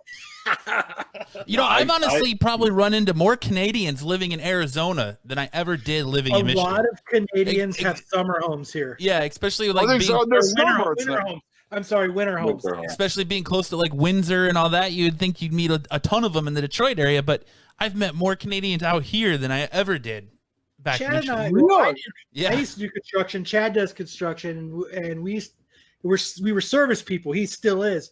So we did a lot of where you had to go to people's homes to fix their electrical problems. I go to their home and I service people. And I tell you right now that it's true. Canadian people are the kindest people. They're the ones that always tipped. They're the only ones that were super gracious that you were there. Like one time I was talking, I was like, "Oh, I'd love to live here," and it was right by the Canada border. He's like, "My son owns this and my daughter owns this. Move there, and I'll get you a job with my son's business. He's an electrician too. Oh, my daughter owns a restaurant. Oh, your wife can go work there." Like, they had met me for 5 minutes and they were already helping me move to like, the great Northwest. You know what I mean? Like, I think he froze, Kyle. God damn it. Good story though. I appreciate it. So awesome. But it was just cool. I had met these Canadians for like 5 minutes. I was fixing something stupid that a person who's installing electrical devices who shouldn't be doing it. And I was fixing it and I was like, "Hey, I'm thinking about this." And they were so gracious about it. They're really nice people and forthcoming, and then you make friends. Now, if you're in the same business as them and they're either your maybe bosses or co-workers, in the end, they will cut your fucking throat and roll you in front of a bus and fuck you over every chance they get. About our fucking friends to the north. Fuck the north. Don't say that about America's hat. I'll build a fucking wall up there too. Fuck them. Fucking take that back. Well, that was a great interview with Pat. I hope he comes back because that was a lot of fun. Yeah, I'd like to get into him a little bit more about his book. I mean, he did a book with the end all be all of comic book makers. I mean, how awesome is that? Yeah, he did a companion book for Buck Rogers in the 21st century as well. I was going to ask him about that. And he also is credited for the Rock stinks or Stifler stinks. He's Jesus also Christ. credited for naming the Drew Barrymore movie Poison Ivy. I wanted to know how that came about. Oh, So, Drew Barrymore. Hold on. I had no idea that dude was 6'9", man. I want to know what his vertical leap It was is. hard to tell because he was in the fucking goddamn Blair Witch Project. Dude is huge, man. I want to know what his vertical leap is. My little brother is 6'2". Hell, that's still a big dude. My son's taller than that. He's a big dude, though. Yeah, luscious Peruvian poisonous caterpillar too. That mustache. Canadian cokeheads. They're so nice, but they're so high on coke. It's crazy. Thanks, Ford. I hope he comes back, dude. He's like, you know what? My hour's fucking up. Fuck you guys. He's like, I'm sick and tired of hearing about this guy's fucking Canada story. I'm out of here. Send me the bill, losers, and just What a disconnect cool it. guy. It was good. And I if was you unexpected, though. I didn't know that he was so in tune to the comic community that we were going to talk comics with him. Right? I had no idea. And when I didn't he either. started going fucking balls deep in comic, I was like, I like the cut of this guy's jib. Yeah. He was in, like Grizzle Geach said, he was in Star Trek Voyager. No. Yeah, So- bitches. Yeah, Yeah. hopefully he And comes if back. you live up north and you play hockey or you grow up playing hockey, the Canadian teams come down and they beat the shit out of you. You're not as fast, you're not as big, and you're not as good as the Canadians, and they will fucking stomp your ass into an Pitter patter. eyeball. That's not They what I will hear. I hear beat you down. if you learn anything from Letterkenny, you learn that the teams come up from the States to play exhibition games in Canada, and they stomp the shit out of the Canadians because That they is come from not all true. over the United States to play instead But of I just hear the is they get Providences. with the Canadians get the native flu. That's all I know. They do get the native flu. They don't want to play the native team. Pitter patter. Hey, I'm going to show you something. Don't be jealous. Ah, bitches! Still touching it up with your dick beaters, huh? I love touching it with my dick beaters. It's like my What? second favorite thing to do besides actually touching the dick. Quit finger banging my book with your dick beaters, damn it. Fucking it. Leave me alone and continue. Sooner or with the later, show. you're gonna need to sell that to me. I think I'd I think we appreciate offended it him if- with our Rob Liefeld talk. I'd But look, appreciate it if you didn't get your stuff all over it. Welcome to there's an original sketch. No. Again, for the second time. The very first drawing done of the guys as a group, this one started it all. God, I bet you Chad wishes he had this Like drawing. Grizzle Geek just said, Liefeld called him and told him to drop. He's like, get out of that interview now. Fuck those absolute guys. Yeah. End that shit Yeah. now. I blocked those fuckers. Yep. I love how they have like on those early like in Turtle Soup and on the first prints and shit, they had like a beak, almost like they're so fucking funny looking on their mouth. They were like this. Kyle just dropped an elbow on his whole podcasting setup. Fuck just fell. Kyle just drops the atomic elbow on everything. Yeah, they were like this. Beak, beak, beak, beak, beak. Totally. Beak, beak, beak, beak, beak, huh? Beak, beak, beak, beak, beak. Hey, the fuck are you talking to those guys for? I'm fucking Rob Liefeld. Hang up the phone. Yep. Get out of the Blair Witch Project. How many That was people, awesome. You're how many fucking people remember the Liefeld 501 jeans commercial? I do. I do. Yeah. We've played it on the show. Awesome. So fucking funny. You know what though? You know the one thing I give to Rob Liefeld, 501 jeans came to me and said, "Be a whore." I said, "What pair would you like me to wear?" Yeah, fuck. I'll sign that all day. All right, what up? Just saying. I mean, Where is our buddy Pat? I just like Come how he back, brags Pat. about not having any formal art training. And then you understand why he draws muscles on top of muscles and pouches on everything. And his feet look like balloons tied off at the end. Pouches are pretty convenient though. If you have pouches, I'll have to say you do use them. Especially I if got you're 15 a pouches. merc. There is shit. If you're a merc, there's a chance you're gonna have a couple pouches on your jeans and on your shirt and on your fucking. Pat, call Pat. Pat, please come back to the show, Pat. Cannot Where have have you enough. gone? Cannot have You enough also pouches. got to look at McFarlane in the '90s. A lot of his shit was very Badass. pouchy. Shut the fuck up, badass. Yeah, it is badass, but he has quite a few Fucking watch pouches your on mouth. his shit. Talk about this fucking podcast. Todd McFarlane You fucking sucks. tread lightly when you talk about Todd McFarlane, sir. Hey, I love Todd McFarlane. I know, me too. We fangirled out, both of us. Yeah, and talking to his wife, man, I'll never forget that. She is by far one of the coolest fucking people I have ever met in my life. In my fucking life, man. She was awesome. From the wife's perspective, because you know it's just awesome how much different the wife sees it than the husband. Right. And she laughed the whole time telling the story. She was like, oh, I got another one. Let me tell you about the time Todd forgot his friggin' shoes and flew to California without any shoes. I'll just get some when I get there. Yeah. How do Can you you get on imagine a being plane so with no famous shoes? so late that you don't even wear shoes? I'm Tom and Farn. I'm not gonna wear fucking shoes on this Southwest flight. Fuck you. I'm running late, bitches. Right. And then he never even got a pair and came home without any shoes. Like, did a whole trip all the way to California without any fucking shoes. Socks are good. You're not gonna catch any of those weird LA germs. What a stud. You trying to get a hold of Pat? No. You're correct, Ford. Spawn is the shit. Sean, Spawn is that ultimate book that's just, it's always cool.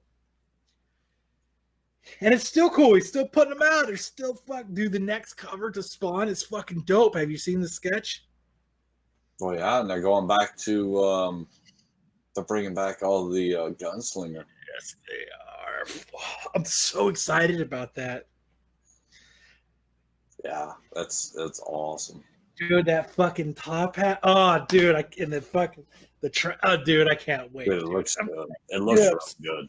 So fucking excited for that. It's gonna be great.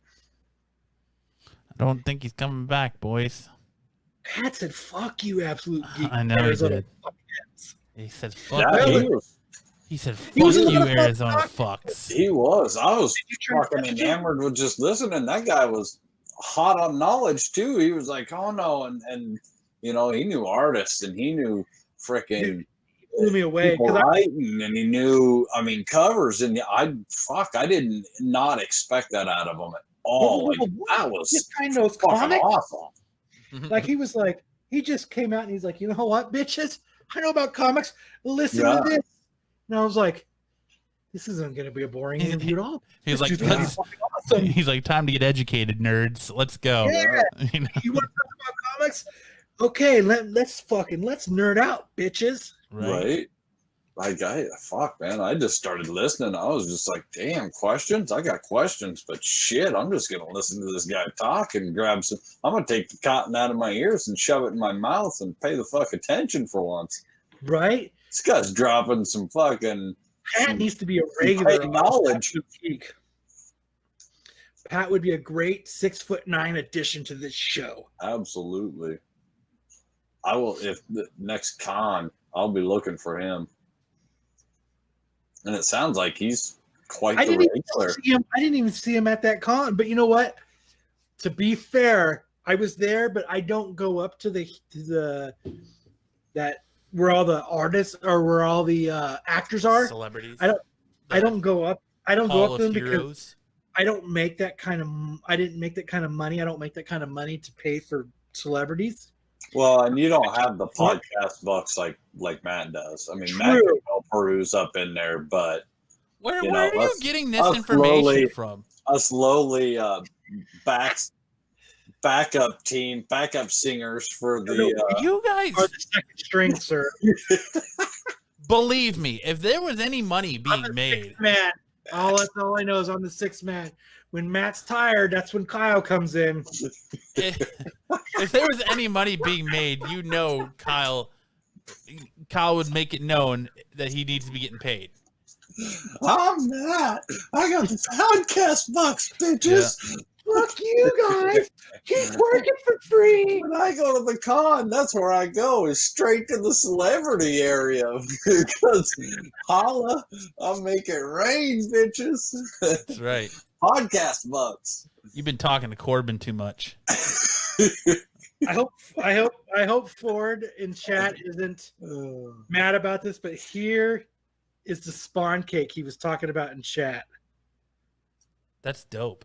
Tell me that's not the coolest fucking thing you've ever seen in your whole life. It is. That It's is cool. fucking It's awesome. not, you're a fucking liar. That's Thank cool. you for sharing that, Ford. I appreciate. I honestly, from the bottom of my heart, I appreciate that. Well, I text Pat. I have not heard back from him yet, so I don't know if he's coming back. It's all right, man. You know what? He was on for over an hour. He did an hour. Awesome. He did. We didn't even have to talk. I'm just bummed we didn't get to promote whatever he wanted to promote. Yeah. It's the only. Hopefully he can come back on at some point. Yeah, we can work on. I can definitely work on getting him back we on. totally did, because I'm so bummed we don't get to promote what he wants to promote.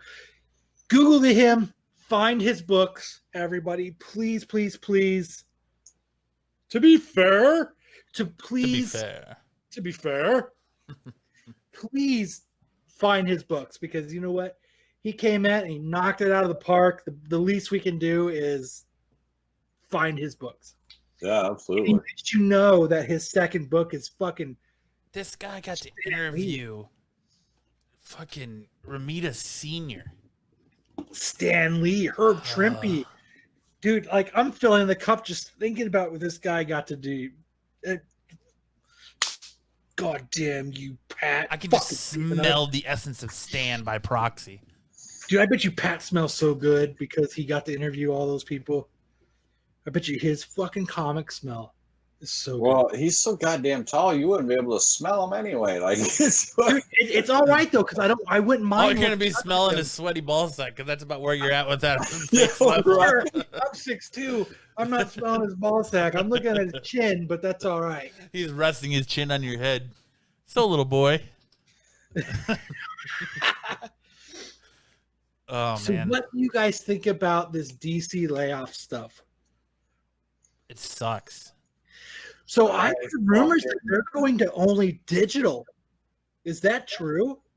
I haven't heard him anything about going only digital, but they fucking wrecked shop and cleaned house. They did. I just don't see, other than fuck, man. What are they gonna do? They're gonna turn around and sell it to Disney? What the fuck is AT&T doing? Like, Jesus Christ, your phone service sucks. Now you're crashing movies. Now you're gonna crash the. But see, it wasn't their, and it wasn't like their movie division either. It was all their comic stuff. I know. The last big like name that's still there is Jim Lee. Everyone else is pretty much clean house. Still be there, motherfucking AT&T, or we're gonna have some fucking words. So how could they just come in? This is what befuddles me. How they could start laying all these guys off and tell them, nah, it's not worth it. We're not going to do it. We're whatever. You know what? There's they're cleaning house out there that deserve to be laid off. I'm going to be honest with you. There's a few guys that it's worth being like, dude, I'm sorry. And right before DC fandom too. Right before their but big that's fandom. What I don't get. Right before DC fandom, they got some of the hottest books on the market right now with Robin King and with all of that shit. So they've got money coming in. They've got a shit ton of books that are. I mean, dude, they just announced they're canceling Teen Titans. Yep.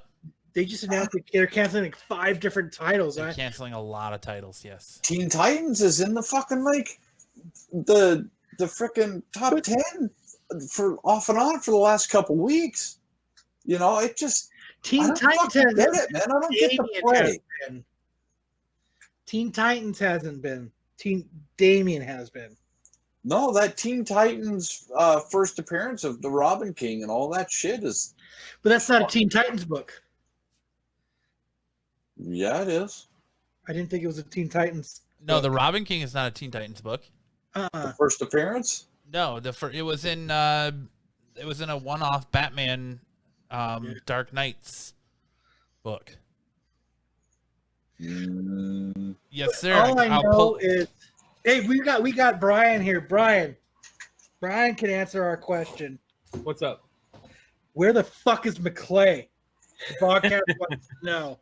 That's hilarious. Dude, that was awesome. Totally just asked that and you popped on. Dude, it was perfect, fucking perfect. He nailed it, man. Wow, that was bad. It fucking nailed it, dude. Good job, buddy. Right How did the here, interview go? Big shout Legends, out to Keith, man. Legends of the Dark Knight is the first appearance of Robin King. Interview. That guy Pat was a fucking super hardcore comic book nerd. Really? I'm sorry. Stan Lee. He interviewed him, Herb Trimpe. He interviewed everybody who's anybody. He interviewed for his second book. Wow. You are correct. And then he froze and left. That one. I misspoke, and that's my bad. I actually meant the Batman Who Laughs. The first appearance of the Batman Who Laughs is in that Teen Titans, and that's 44 though. But that was what? That was like 2 years ago. Yeah. Yeah, but it's been on the top 10 off and on for like the last 2 weeks. Yeah. 2-3 weeks now. Because of That's what I don't get. How can DC be having all these breakout new fucking books, and then they're like, "Yeah, we're gonna lay everybody off." The people who are in control are not paying attention to what's really going on. That is what it is. They're not really paying. I mean, there's some of the titles. Yes, I agree with them. There's a little fat that needs to be cut. But you know what though? Teen Titans is one of those titles that only us Teen Titans fans buy. People want Teen Titans 44, but the Teen Titans run, people aren't clamoring for it. People have never. That is true. Even in the 52, even in the Rebirth, it's not. It's one of those ones that if you love Teen Titans, that's just something you buy. Like I like but you know what though? Teen Titans has been lackluster, but it's one of those titles that I like. So that's totally a fair statement. Yeah. So how was the Hot 10, Brian? You want me to go over it? Please, sir, go over it. Well, hold on. Right. A little bit more about the DC stuff here. Oh, wait, we're going to talk more about DC, Brian. Yeah, well, I mean, so they did all that. They pretty much said they're getting away. Jim Lee came out and said they're doing away with DC Universe. That's gone. All that content's going to go to HBO Max. The problem with this is that too horrible, though? No. The problem with this is that DC does this all the time. Not massive layoffs, but every time they reboot, they did the same thing, Kyle. If you remember with Rebirth, we're gonna reboot. We're only gonna have 10 titles to start with. We're only gonna do 10 titles. Your main heroes: Batman, Superman, Wonder Woman, Flash. Those big titles. And we're not gonna expand. And then over time, they're like, well, we're gonna expand. And they put out all these books, and they like overextend themselves, and they don't sell. So then they're canceling books, and it's like they're in trouble. All I know is James Tynion is a breath of fresh air for DC. So they need to do whatever they need to do to keep that dude. Here's what I don't get. So if they cancel, they keep telling and saying all this, oh, we're going to digital, we're going to stop printing, we're going to stop doing all that, which if they do that, that's the end of DC. It'll fucking kill them. I don't think they're going full digital, but it's a rumor that they're going to full digital. But why would they go full digital? Why would they shut down DCU app where all the books are at and then push everything onto HBO Max as far as shows? Now, what are they going to? Are they going to keep the books on the DCU app? Are they going to shut down the app and start a whole new one? But I think they're going to have to keep them on the DC app. Why would you go full digital after making that big stink about changing printers? You did all that stuff about leaving Diamond. You made all that big stink about leaving Diamond. Why would you do that only to go digital? It's good publicity, no matter what it is. And that's what it boils down to. I don't know. I just think whatever keeps you talking about X brand is good. So it doesn't matter if it's going to digital, if we're switching printers, we're doing whatever. As long as people are talking about you, that's what people want. I wouldn't be surprised if you see Amazon come throwing out money at DC to buy their comic line. That's exactly what I said. That's what I think is happening. You see Apple over Amazon, though.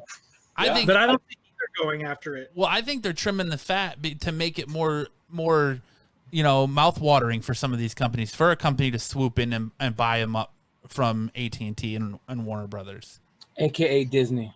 No, I don't think it'll be Disney, but I think it'll be Apple, because Apple wants to get into that market and they want to start making movies. I just don't see Apple buying DC.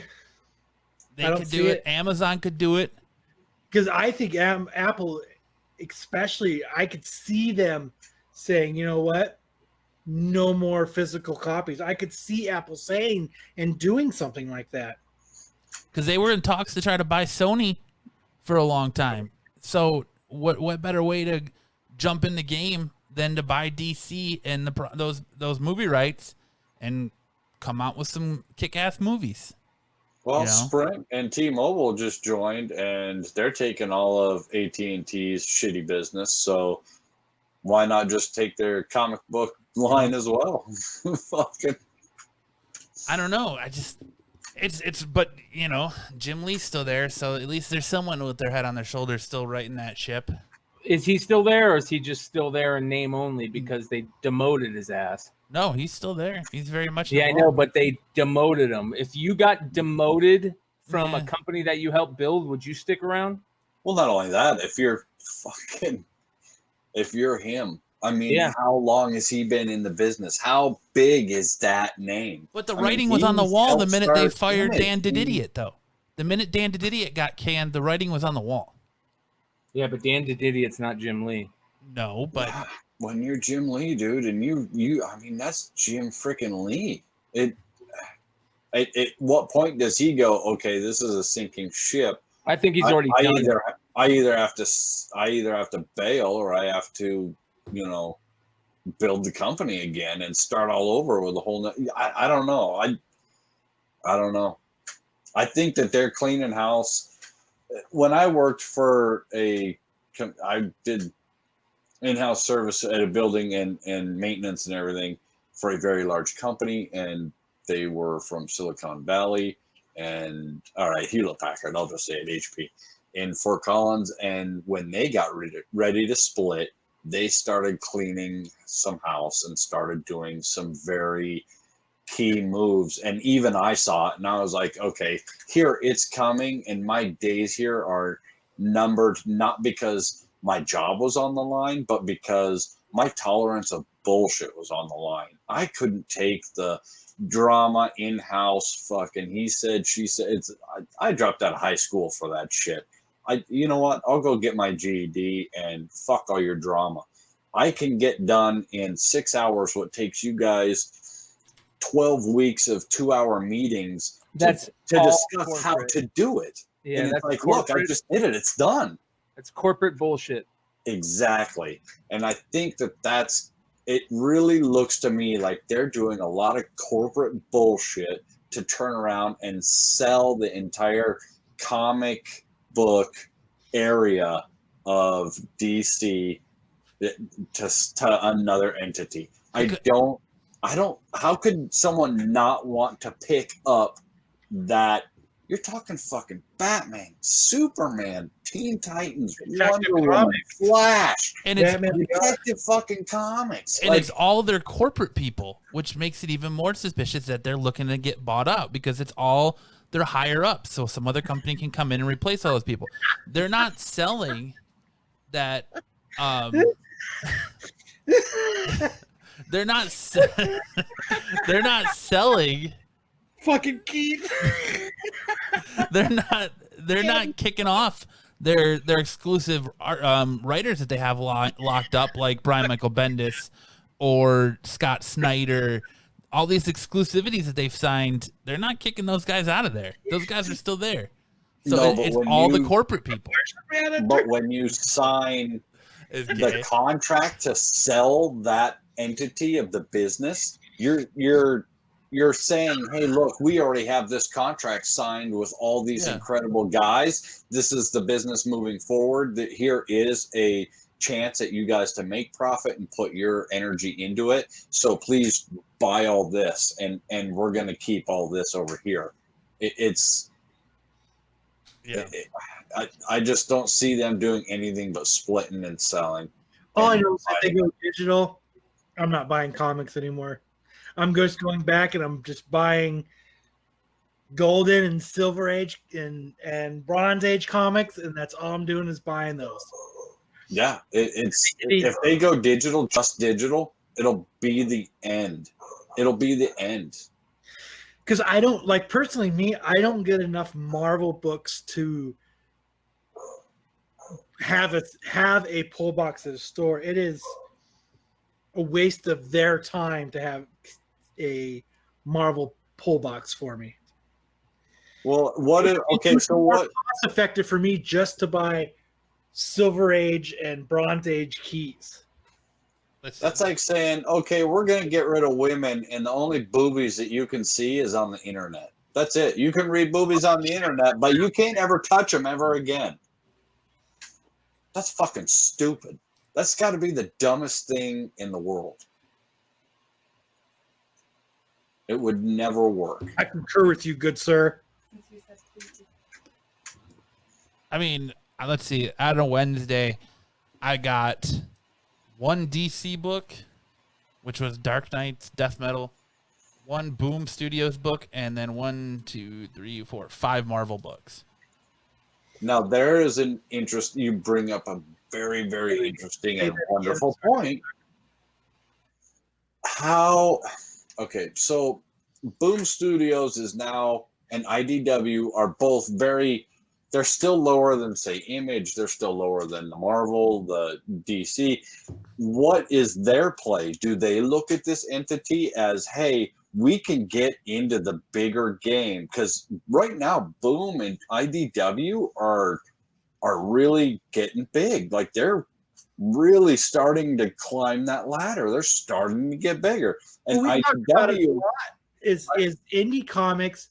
They have the ability to have these outside of the superhero realm ideas, and I think, thank you, that's what people are really clamoring to, are stuff outside of the superhero genre, and they get to do that. They get to explore these different ideas, right? And I think this. I hate to say it, but this new generation of people who buy comics, this superheroes is not what they're looking for. Yeah, but that's a great point. Is that now you have a chance at someone like IDW or someone like Boom Studios to make an offer at buying DC. I don't think they can afford it. I don't think they can either. Yeah, DC's worth way too much money for I know, and I'm sure Boom is worth a lot of money. You know, we could Google it, whatever. But I don't think they have the capital to buy something as massive as. I hear what you're saying, but if they're only buying the DC comic book part of it, I mean, where there's a will, there's a way. They may get investors and make a bid, and now you're looking at DC and Boom being in the top 3. You'd have DC, Boom, Image, and could you imagine? I mean, just think of how much of a bid you would have to put in the rights for Batman, Superman, and Wonder Woman alone. $50 for right now. You know, yeah, it'd be huge. I don't think Boom could do it. I don't think Image could do it either. I honestly, the only companies I see that have enough capital to buy DC Comics would be like Apple or Amazon or Disney. Mm-hmm. But Disney's already got Marvel. What do they want DC for? Because then they have the whole comic book. Then they have 80% of the comic book market.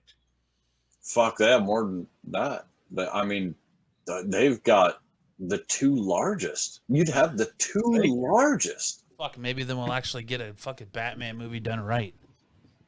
Well, and then, I mean, not only the movies and the movie rights and all of that they're already knocking out of the park, now you're going to go to Disneyland and you're going to be able to see, you know, Captain America or Batman. Fuck, sign me up all day long. It would, the Batman ride would take me back to Disneyland. I don't like to go to Disneyland. I don't ever want to go to Disneyland again, but if they said, we have the Teen Titans and Batman ride, I'd be like, yeah, I'm fucking there. Sign me up. I can go to fucking Galaxy's Edge and ride Star Wars rides, and then the next day I can go over to fucking Warner Brothers Land and hang out with Bugs Bunny and fucking take Batman rides, and then the next day I can go fucking high five Goofy and Mickey and fucking Magic Mountain. I mean, so Grizzle Geek, you know, we go to them for the facts. Says Boom only is 2.17% of the industry. See, that's not very much. They don't have enough capital. Yeah, to there's buy. not enough capital to buy these. But if they had a good investor, like fucking Solo, like Jeff Bezos, yeah, or like Amazon. Tim Cook, that Amazon would be. I mean, at that point, I'm sitting as a investment looking type of person, just like Amazon and Jeff, then I go, hey, how easy would it be to pick up a 2-for-1 and grab IDW, who's having trouble and they're producing TMNT, and then pick up DC as well. And look at me, I am now in the 50% of the comic book market and media craze. Could you imagine if Disney picked up TMNT? So Grizzle Geek says to buy a publisher that has been losing market shares for years straight, they would have to love DC Comics on a personal level or want the prestige like Disney would with owning both. But I agree, and I think it's a total doable. I think it's doable. I just, why not go for the monopoly? If you already have the spectacle, the mustache, and the frickin', the tux, why not just get the top hat? You're already there. You're already Monopoly, man. You're already Mr. Moneybags. Do it. Just fucking own it all. But they're missing a monocle. That's the problem. That's what I said. You already got the monocle and the mustache and the fucking tuxedo. Get the top hat, dude. Well, and Nickelodeon owns the rights to TMNT right now, so it's going to be hard getting that from them. I bet you it's not if you're Disney.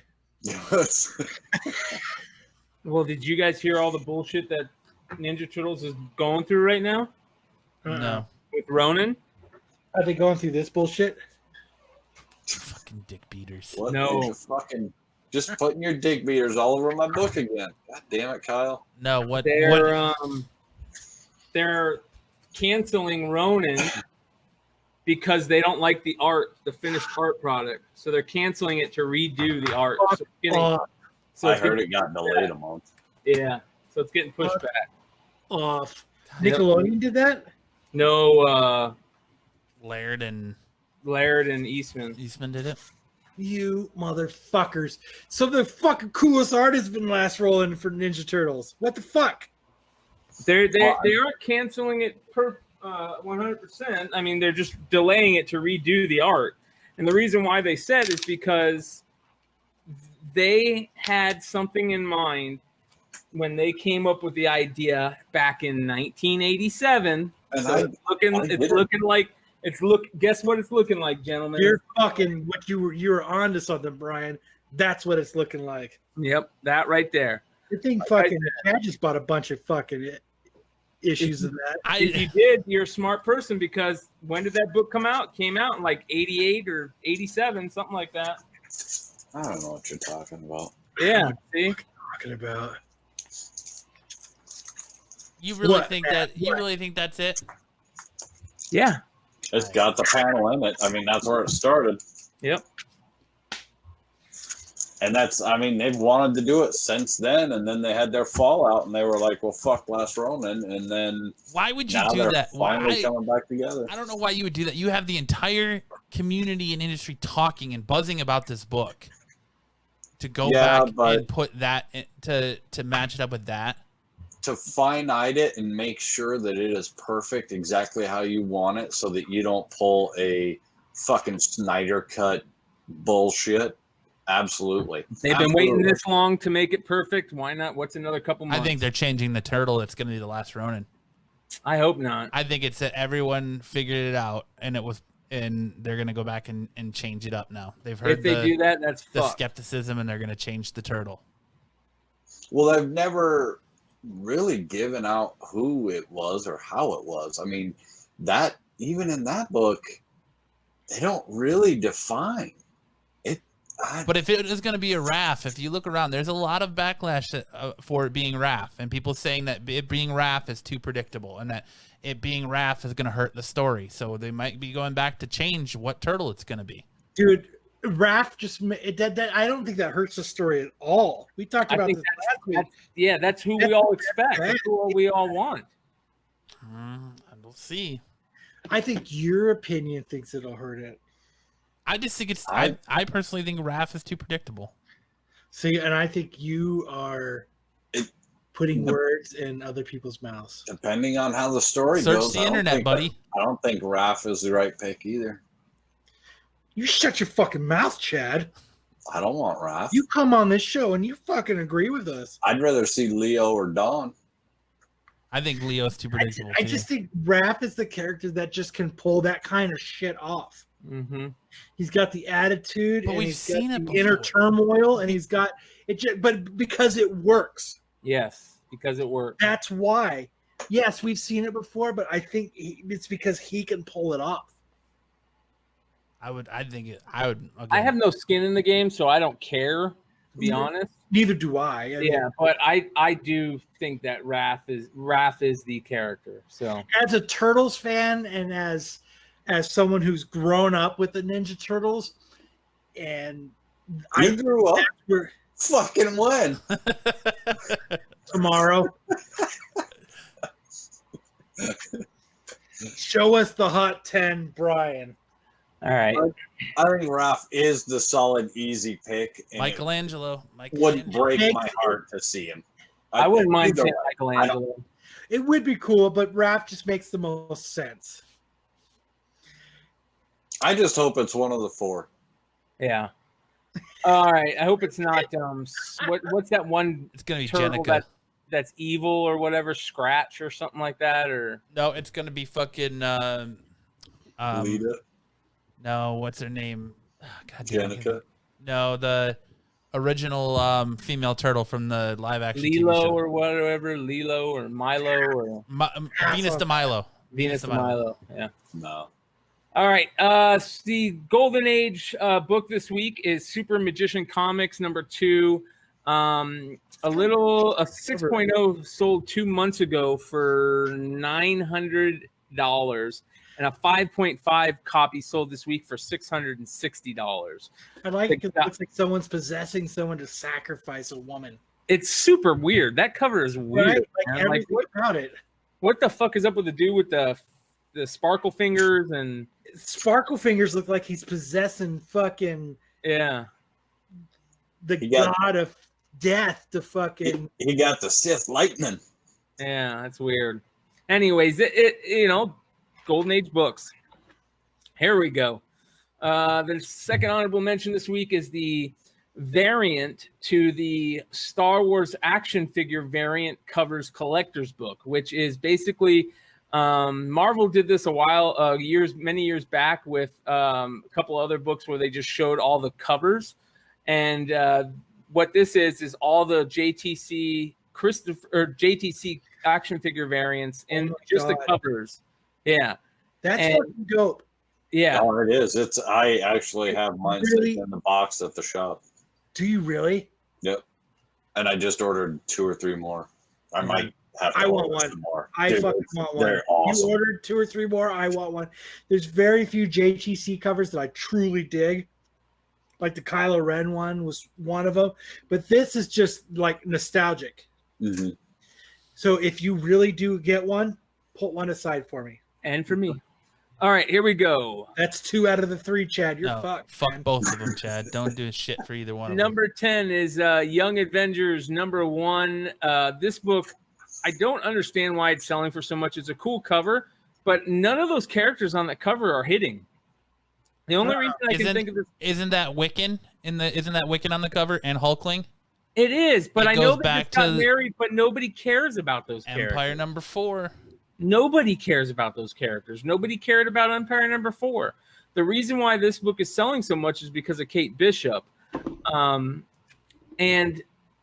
9.8 copies are selling for $500. Jesus. Yeah. It's a nice cover, but none of those. Could you imagine if Kate Bishop was on this cover? It would be a $1,500 book. Yeah. There is a rare con variant of this that is super hard to find that people have been talking about for years. There's also a director's cut variant for this, so keep your eyes out for those. Number 9 is the Ultimate Comics Spider-Man #1, the Pacelli 1 in 15 variant. 9.0 sold this week for $325, and a raw near mint hit $500. Miles' mask looks like a bubble, like a balloon. Yeah, it's kind of weird. It's because it's got air in it. I guess. But for a raw book to get 500 plus, That's insane. yeah. So yeah, it's nuts. This is the 1 in 15. There are 2 Pacelli variants for this. There's this one and then a 1 in 50, I think. A 1 in 15 number 1 of that. Yeah. Interesting. 500 plus in raw. All right. This shit is still crazy. Yeah. This is all new Marvel now, 0.1, number 1. Similar. It's similar to a lot of first appearances that have been on here because they come in those 0.1s, but this is the first appearance of Kamala Khan. And she's on the cover. Isn't she going to be vice president? Isn't she vice president?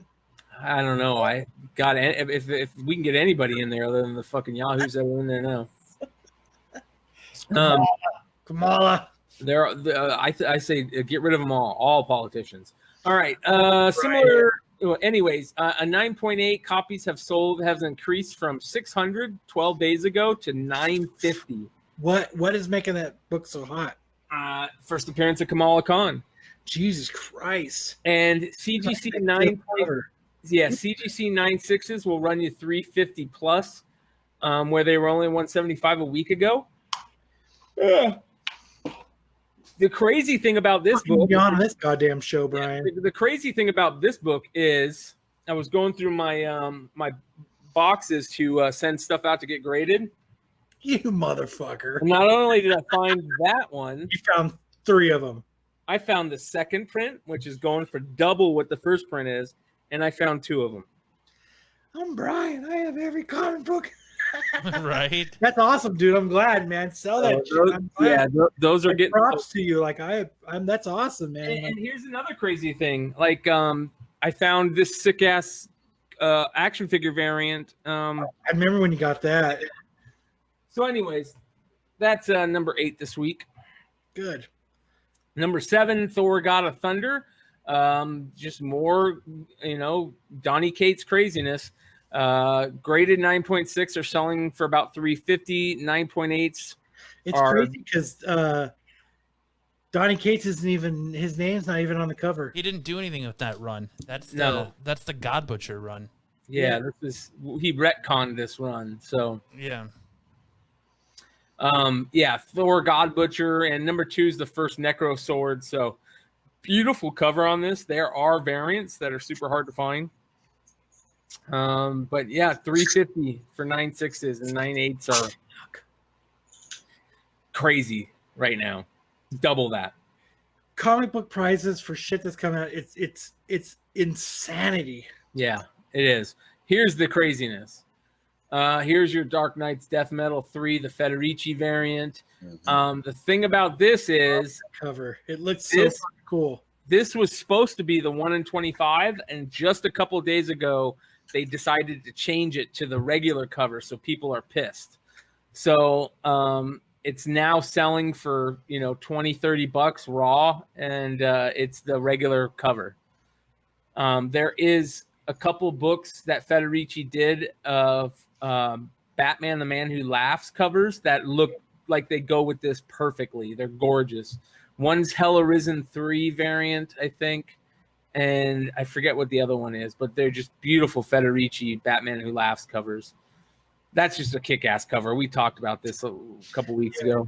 Yeah, the face on it looks something straight out like a fucking Alice Cooper music video. You know what it looks like? It looks like Swedish death metal. Yeah, it does. It looks like that band. I seen them with Slipknot. But that's who it looks like. That's that band. It reminds me of the guy on Lord of the Rings that twists. God, fucking mind fart. When he uses Saruman and he gets that king on the throne and he twists his brain all up and excellent question, my liege. And Gandalf and everybody comes in and they get Sauron. What the fuck is his name? Help me out in the chat. You guys are smarter than I am. Well, I think it definitely looks like Cradle of Filth type shit. Yeah. So it reminds me of Behemoth. Number 5, there you go. Teenage Mutant Ninja Turtles 104, the retailer incentive variant, has nothing to do with Ronin inside, absolutely nothing. but the cover is all about Ronin. This is just them being hype on Ronin. So you can see the Ronin characters on the front. He's got all 4 weapons, and he's the only turtle standing. So this book is selling for $120 raw. It was about $20 out the gate. It is a 1 in 10 variant, but now it's $120 plus. So crazy. This is the weirdest one on the list this week, and that's Tron #1 from early 2000s, I think. This is an older book, but with the announcement that the 3rd Tron movie is moving into the production with Jared Leto as the main cast, has this book up to $25, $30 raw. Wormtongue. What's that? Wormtongue. That's the dude's name. Wormtongue. There we go. I got that. I didn't even know Jared Leto was doing Tron. Did you guys know that? Yep. I Yeah. did just find out about that. A 3rd Tron, yes. Number 3 is Vengeance. The first Vengeance #1, the first appearance of America Chavez. America Chavez was the last character that we said would be blowing up here in the next couple months. You know, after we had Gwen, Kamala, Riri, Miles, and the last one is America Chavez. All those characters are blowing up, and there's a reason why. There's a reason why. They're younger. The kids like them more, and Marvel's putting all their money behind those people. So, and they're making money on it. They're doing good. The books are going hot. They're selling items. I mean, it's getting the next generation involved in it. Hey, DC, might want to fucking take a cue. My favorite one for America Chavez, if you can find it, is the Ultimates #2, the Art Adams variant, which is absolutely gorgeous. I picked up a couple cheap variants of Secret Empire #7, which is the J. Scott Campbell America Chavez variant. I picked them up just because they're smart. Yeah, man, it's like, how could you go wrong? Yeah. So this book right now is a 9.8 just sold for $1,700. Motherfuckers. 1,000 higher than the last 6 sales. Crazy. Yeah. A regular cover, this is the regular cover, right? God, I just don't get it. Sold for $800 on my comic shop. Yeah. It's nuts, man. Absolutely crazy. Just trying to make sure you have the next hottest thing, and people are paying top dollar to make sure that you have what's next. Yep. Wow, fuck, man. Number 2 is this Venom debacle for Venom #27. This is the wrong book. This is crazy. This is all right. So here's how this works. I guess that one of the printers was supposed to print out the variant cover and accidentally put this codex cover on top of the variant cover.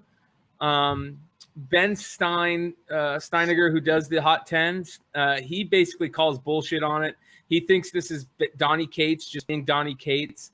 You know, the same thing happened a couple weeks ago where Wraith Web of Venom just happened to leak, and now there just happens to be a crazy error on this Venom #27. The first, so who knows? But if you were lucky enough to get the error, and there are a lot of them out there supposedly, $600 to $800 is what they're selling for. And isn't there a double cover mistake on quite a few of them? That's what I'm talking about. Okay. Yeah, that's the double cover. Yep. And it's not, that's what Ben's saying, is that he doesn't think it's a mistake. He thinks this is Donny Cates. Donny Cates is mainlined into the seller's market.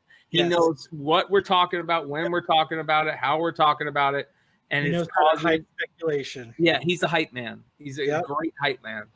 He creates his own hype. That's the perfect part of it. And it works, and it's been working for years. Here's the craziness. Captain Marvel #17, the second print. This is also considered the first appearance of Kamala Khan. It's weird how it works. This book just jumped in the stratosphere for modern books It was already really expensive at about $1,200 for 9.8 copies. And multiple copies sold this week though. One went for $3,500 and one went for $3,000. Damn. So doubled in price overnight. So if you guys don't think Kamala Khan is hot and America Chavez is hot and Spider-Gwen and Riri and Miles, then you're lost. I mean, this shit's crazy. It's beyond crazy. It's putting comic book secondary market into the stratosphere. Dude, it's hard to even keep up with to a point. Yeah. At this point, it is. You really have to, like, that has to be like your main focus. Like, you have to have like blinders on to this market to keep up with everything that's going on. Yeah. And shout outs to everyone that is, but I can't do that. No. It's too much. Nope. I agree. So I'm just happy that I had those other Kamala Khan books and sending one out to graded and the other ones are going on eBay. Good man. Yeah. So craziness, man. Absolute craziness. It seems like this. It seems like, you know, the stock market a long time ago. It just seems like there's just no end to it. It seems like there's just no drop off, and I guess all good things have to come to an end, but I hope it's not for a while. But it just seems like there's just no peak. Nobody can, like, everybody's still climbing that mountain. Yeah. It does. I just keep waiting for it to stop, and it just keeps going more and more and bigger and bigger. Loud, yeah. But I don't know. Crazy stuff. I'll be right back. Now you got video games driving the speculation market too. Well, that's what's lighting that Kamala Khan stuff on fire, is that she's the main character in the new Avengers game that's coming out. Well, not necessarily. I think what's really lighting it on fire is the live action buzz that she's getting. Because the only thing they've talked about her recently I've heard is just her Disney Plus stuff. All over the speculation market, that's what they're talking about, is her live action stuff. And the reason I say this is because in the last couple shows that I've done with Flipside and Hot 10, we've talked about this character, and I've asked, is now the time to sell? And a lot of them are saying, no, wait till that first teaser trailer comes out. But I don't think you're going to get anything, though, because they're just bringing out Captain Marvel. It's way too soon for them to bring for them to bring Kamala Khan to the MCU. The Disney Plus stuff is fine, but I think it's way too soon for her to come to the MCU. Why do you think that? Just brought out, because they just started with Captain Marvel. But that doesn't mean that they have to wait to bring this character out. If she's hot now, why wouldn't they want to let kids get into their favorite characters? Because I just don't think they're going to. I think they're going to ride that Captain Marvel train a little bit longer before you bring out another hero with a name that's very similar. Shit, if I'm sitting in that office, I'm like, hey, we got to get this shit out there while we have a captive audience. COVID. Yep, she's Muslim. They're not going out. We need to fucking pump this and jam it down their damn throat. Captive Carvin or what? She's a Muslim character, so that's another big one. She's female. I don't know. We'll see. I mean, there's still, even Miles, they're still not really pumping out Miles. Yeah, you had Into the Spider-Verse, and he's getting his own game, but other than that, there really hasn't been much movement on Miles either. Well, we're still waiting on Into the Spider-Verse 2, which is supposed to come out in January or February. Well, no, it's probably going to end up getting delayed. I think they're going to catch up to the hype with Miles, and I think they're going to start. I think, like, right now, they're like, holy shit, Miles, and they're just now starting to, like, run with it. Because they haven't even touched Spider-Gwen yet, really. Mm-hmm. So Miss Marvel TV series will bring live-action Kamala Khan to Disney Plus. Right. That's what I'm reading right now. To Disney Plus, but she's not coming to the movies. To the big screen. That's TV. Well, big screen would be movies. Okay, the live action. Small screen television. I'm so bummed that Pat didn't try to get back on. We'll get him back. Everybody go Google him, find his books, find whatever he did, and try to help him, because he was an awesome guest. Just not letting you guys forget. Says here that Marvel studio head Kevin Feige has also alluded to plans for Ms. Marvel, which makes an MCU connection for the series more likely. So there you go. It'll be interesting. We'll see. I don't know. They're making money. So at this point, it doesn't matter. They could wait. They could push it down. It just seems like they can do whatever the hell they want, and they make money at it. They're just a powerhouse right now. So and I'm not a big Ms. Marvel fan. I never got into the whole hype. I never read it. I never followed it. So I have no clue. Oh shit. But I did see in the chat someone was talking about Avatar: The Last Airbender. So the if you're an Avatar: The Last Airbender fan, one Legend of Korra. Yeah, well, we were talking the Hot 10. One, Legend of Korra came out on Netflix today, so if you're not caught up on that, you can watch the entire series there. Two, the live action show is still going, but the original creators that were part of it have left the project. So Netflix is running it on its own. They left over creative differences. That means it's not a good sign. Might not be, but we'll see. Netflix hasn't really struck out too terribly often. So differences mean that Netflix is fucking it up. We'll see. I don't have high hopes for it after the awesome. The creators are like, I don't like that it's going so awesome. I'm gonna go ahead and depart. Well, yeah. Well, it could mean that Disney's buying it. No. Like Daredevil and Punisher and fucking all that shit. Hey, we got this great entity. Everybody loves it. Oh, wait. Awesome we can't release it anymore? Oh, well. Was here when fucking Fat Punisher was fucking up our Comic-Con. Right. He was actually a guest here when Fat... Isn't that cool, Brian? What? Our guest, Pat, was at Phoenix Comic-Con as a guest when Fat Punisher was fucking doing his shit to Green Ranger. Green Ranger. No shit. Yeah. He was talking about it. Fat Punisher. Fat Punisher. Fat Punisher. So, what do you guys think of the Shia LaBeouf talks that he's in talks to play Iceman? Better than Wolverine. I thought it was Moon Knight. Nope, it's Iceman. That's dumb.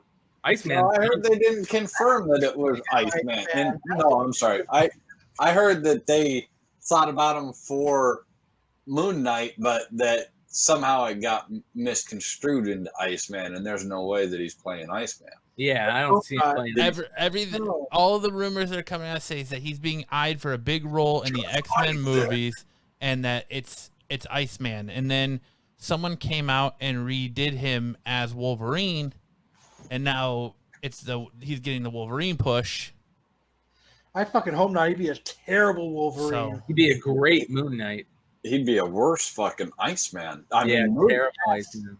I mean, at least Moon Knight's got the split personality just like him. So he could run with that fucking. Dude, I tell you, let me tell you something. I watch a lot of interviews with him because I like him for some reason. I think he's a cool dude.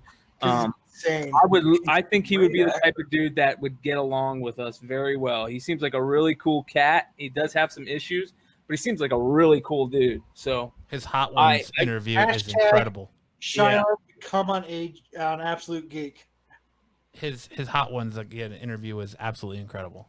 And the movie that movie he made about his life was awesome. Honey Boy. I've heard that. I heard Honey Boy was good. I still haven't seen the Peanut Butter Falcon either. And those two, I really they're both on Amazon Prime. And they're both good. They? Yep. Yeah, I gotta see that shit. Both on Amazon. It'd be cool to have him on here fucking talking fucking dumb shit with us. I loved him in Transformers. I think he's a fucking amazing actor. He got he was the bomb at Holes, yo. Yeah, he got blown over in everyone kind of just didn't really pay attention, but in was that Tank? Yeah, Tank. And God, he did it. Brad Pitt. Fucking outstanding job in that. Although he's in some new movie, I guess, right now, like The Tax Collector. Awesome. He's in some movie called The Tax Collector, and Everyone's saying it's the Where you equivalent going, Brian? of dragging Where your you face on the going, pavement. Brian? It's so bad. Really? So Miami. But I mean, that could just be that the writing, that could be, directing, that could be a lot of different things. I've heard that he's hard to work with. I don't know. That's not much. I'm not on the other side of the camera, but right. I know that the first couple Transformers, dude, he nailed that role. Yeah, they weren't bad. He did a good job at them. He made those movies. He delivered the lines on perfect, and the humor was good. It was believable. Yeah, he's a great actor, man. The guy's a good actor. I've heard that he's just. I won't say great. I he's think not a bad actor. I think he's a great actor. I think he's a great actor. Yeah, I think he's a really good actor. I think he's one of the top actors in the game. Are we talking about the same person? Yeah, Shia LaBeouf. Yeah, by far, his acting is almost it's one of the best in the game. His only problem is he's a head case. Right, he's crazy. I mean, I saw an interview he did with it was like a roundtable discussion, and it had Robert De Niro in it and a couple other guys who are directors / actors, and it was one of the best interviews I've seen. And every single one of them was just talking how great they thought he was as an actor. So he's definitely respected by his peers. Yeah, it's I think that part of his head case issues is what makes him such a good actor, but unfortunately, I'm sure it makes him hard to work with. I've heard the same Rule 2 method, I think. Yeah, and I've heard a lot of the same about what's the dude's name? He played the Hulk, the first Hulk, and he was in History. Edward Norton. Edward Norton. No, he's not the first Hulk. Oh, second Hulk. Sorry, he was the second Hulk. So the bomb in Fight Club, yo. Marvel is apparently looking to cast. Expect the Kraven the Hunter spec to go crazy now. Marvel's looking to cast Joe Kinnaman or a Joe Kinnaman type to play Kraven the Hunter in Spider-Man 3. Fuck Joe Kinnaman. He was in Suicide Squad. He was in the new RoboCop. He played the soldier dude in Suicide Squad movie. The guy leading everybody. Oh, okay. They're looking at I him don't think he'd be a good Kraven to play now. Kraven the Hunter. I don't think he'd do a good job. In Probably he's no Will Smith, but he'd be all right. The title of the third Spider-Man movie that apparently has been revealed is Spider-Man Homesick. To continue on with that theme of home in the title. Don't do that. Don't do that at all. If you want to fuck and ruin Spider-Man, call it that for the third Do you think Spider-Man Homesick movie. is going to ruin the title being Homesick will ruin the movie? Yes, it's stupid. I don't think Yes, it'll ruin it. Homesick that's a stupid title. It ties in the trilogy. What would you call it? If you Not Homesick. now you gotta have Homeward Bound. something. Yeah. Homeward Bound. Spider-Man 3 Because Homeward Homesick Bound. makes it sound like, okay, we're having another movie in Europe. Spider-Man. But Homesick is Spider-Man needs Homer to be in New Adventures. York. he's on the run now though because he's being hunted because his identity has been But that Homesick, Spider-Man 3 house hunting. Home hunting. Spider-Man 3 The Adventures of Homer. Homesick. I don't know. It just.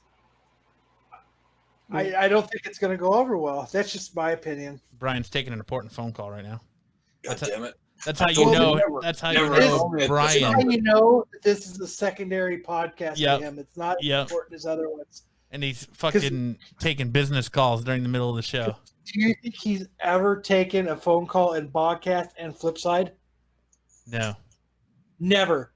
The What fact did I tell that you? he's taking I a told phone you, call right now, you bring up the cocaine to my house and you drop it off, and then I give you the fucking money, Holmes. That's how that nothing works. to Brian. That's what this means right here. That is what this is showing. The Absolute Geek means nothing to Brian because you know what? If this was podcast or if this was fucking Tales from the Flip Side, it would go to fucking voicemail. Hi, Brian. How's it going?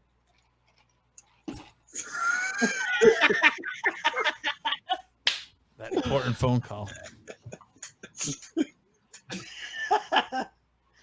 So Am I wrong or am I right? What? Nothing.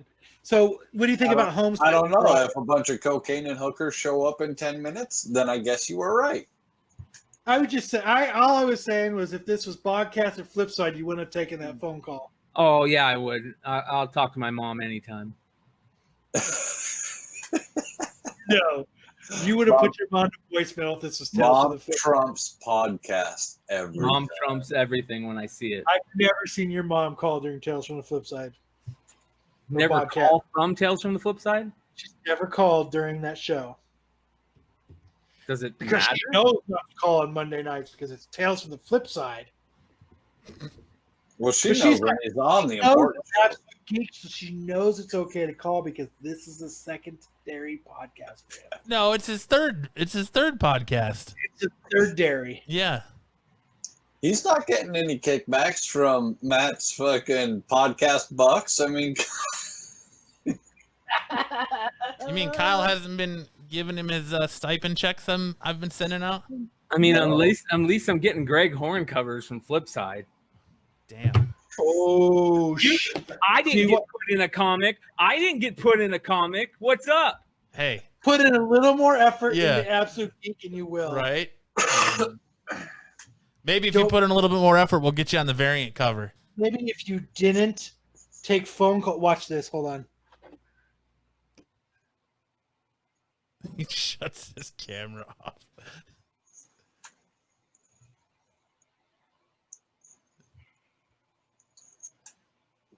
No. Hey, everybody, it's my mom. Hold on. Talk to you later, honey. She's Bye. calling me during the podcast. Imagine that. Bye, Mom. I love you. Bye. I love you. Damn.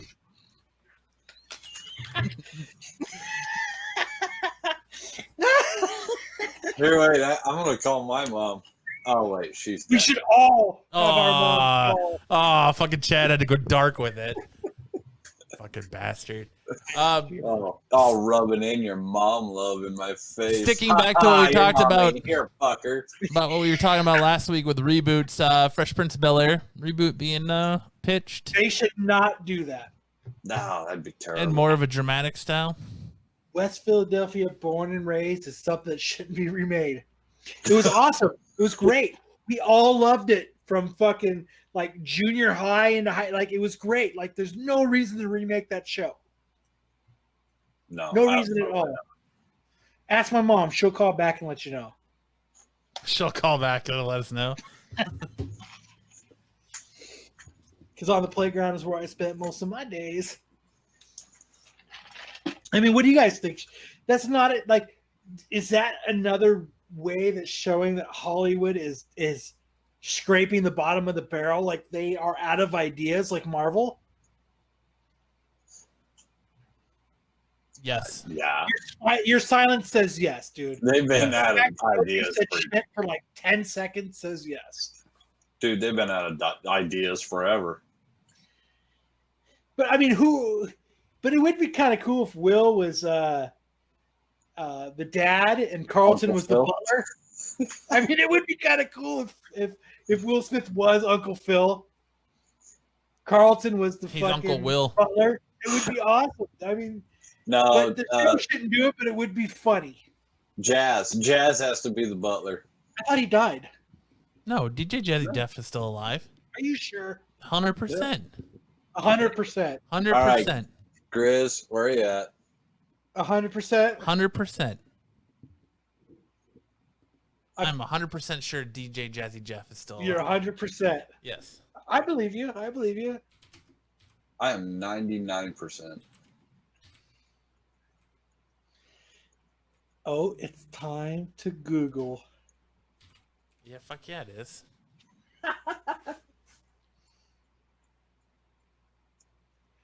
Dude, Yeah, he's 55 years old. I thought he died. I thought he died like a month ago. He's been active since 1986 to present. He's still alive.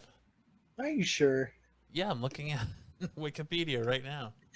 Wikipedia doesn't mean shit. Okay. Anybody can make Wikipedia. He is still alive, my friend. You didn't peruse the Kylepedia? That's fucking fake. If it ain't Kylepedia, it ain't shit. Why is my cap? Brought to you by. Hold up the bottle, Kyle. Hold up the bottle, Kyle. DJ Jazzy Jeff just posted on. Let's see, what was his last Twitter post? That was your intro to hold up the bottle. By I thought Kylepedia, brought to you by. He just Bulleit posted Bourbon. yesterday Bulleit or on the 12th on Twitter, so he's very much alive. I Yeah, did a he happy had birthday Corona. hip hop set today. he had Corona. My bad. Summertime. Hold on, my mom's calling. I'll be right back.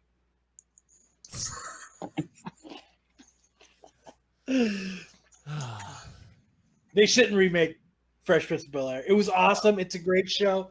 I don't think it would work nowadays. Mm-mm. It's just people are too sensitive to have something as cool as Fresh Prince of Bel-Air. It would have to be too watered down to work, and I just don't think it would work. Well, and they've tried to remake a bunch of that shit, and it doesn't. Look at Fuller House. That fuck. It worked That for didn't 5 work. seasons. It was a pretty cool show. How many did you guys see? Because I never saw. I watched all 5. Oh my god. Matt watches everything, though. I do. So My- don't I do. My respect take that is too so much. Dude, low. how can you not sit there and look at Stephanie Tanner? Just good God, those titties. Pretty Those titties. easily. You ever heard of Fuck. Playboy? Penthouse? Pornhub? Fuck. Playboy doesn't have new people in it anymore. No, but it's got great articles. I just get that for the articles. Yeah. Don't. Nobody does. It's such a fucking lie.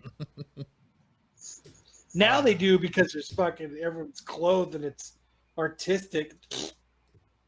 Who cares about artistic nudes? AMC is getting ready to open up their theaters on August 20th with 15-cent tickets. Is that enough to get you guys to want to go back to movie theaters? Nope. 15 It cent should be. tickets. It should be for Brian because he's a single guy and it's affordable.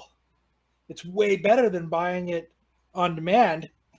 But no. Fucking half capacity. You could buy out an entire theater for you and your buddies for like $40. And be cut out of the movie. Depends on the movie, man. There's a lot of movies that you gotta see. Okay, Transformers, Star Wars, Aliens. Those movies on the big screen make a difference. King Kong, sitting at home and watching King Kong on a 50-inch or 60-inch TV, it loses its effect. When you go to the theater and you see King Kong on a fucking IMAX theater and King Kong is actually fucking big, that makes a difference. So yeah, I mean, I'll still go. I know. Look at this bug I seen today. Oh, Kyle. Jesus. I'm gonna have to cut that off now. You can't show that on YouTube, you bastard. Son of a bitch. Oh my god. I'm not going to the movies even though it's 15 cents. End of story. I just can't imagine that they're going to make any money back at 15 cents. I think it's just a way to get people back and just and people like Matt and Brian and stuff. We were like, it's so nice to be back at the theaters, and it's. I think it's a way to make people remember how much they enjoy going to the movies, and it's what it's going to do. 15 cents. I hate going to the movies, but for 15 cents, I'm going to go the fuck. I'm not really going to, but I'm going to go to the movies. Look, we're in fucking almost September. We're the 15th of August, just about. How much longer are we gonna live in fear with this shit?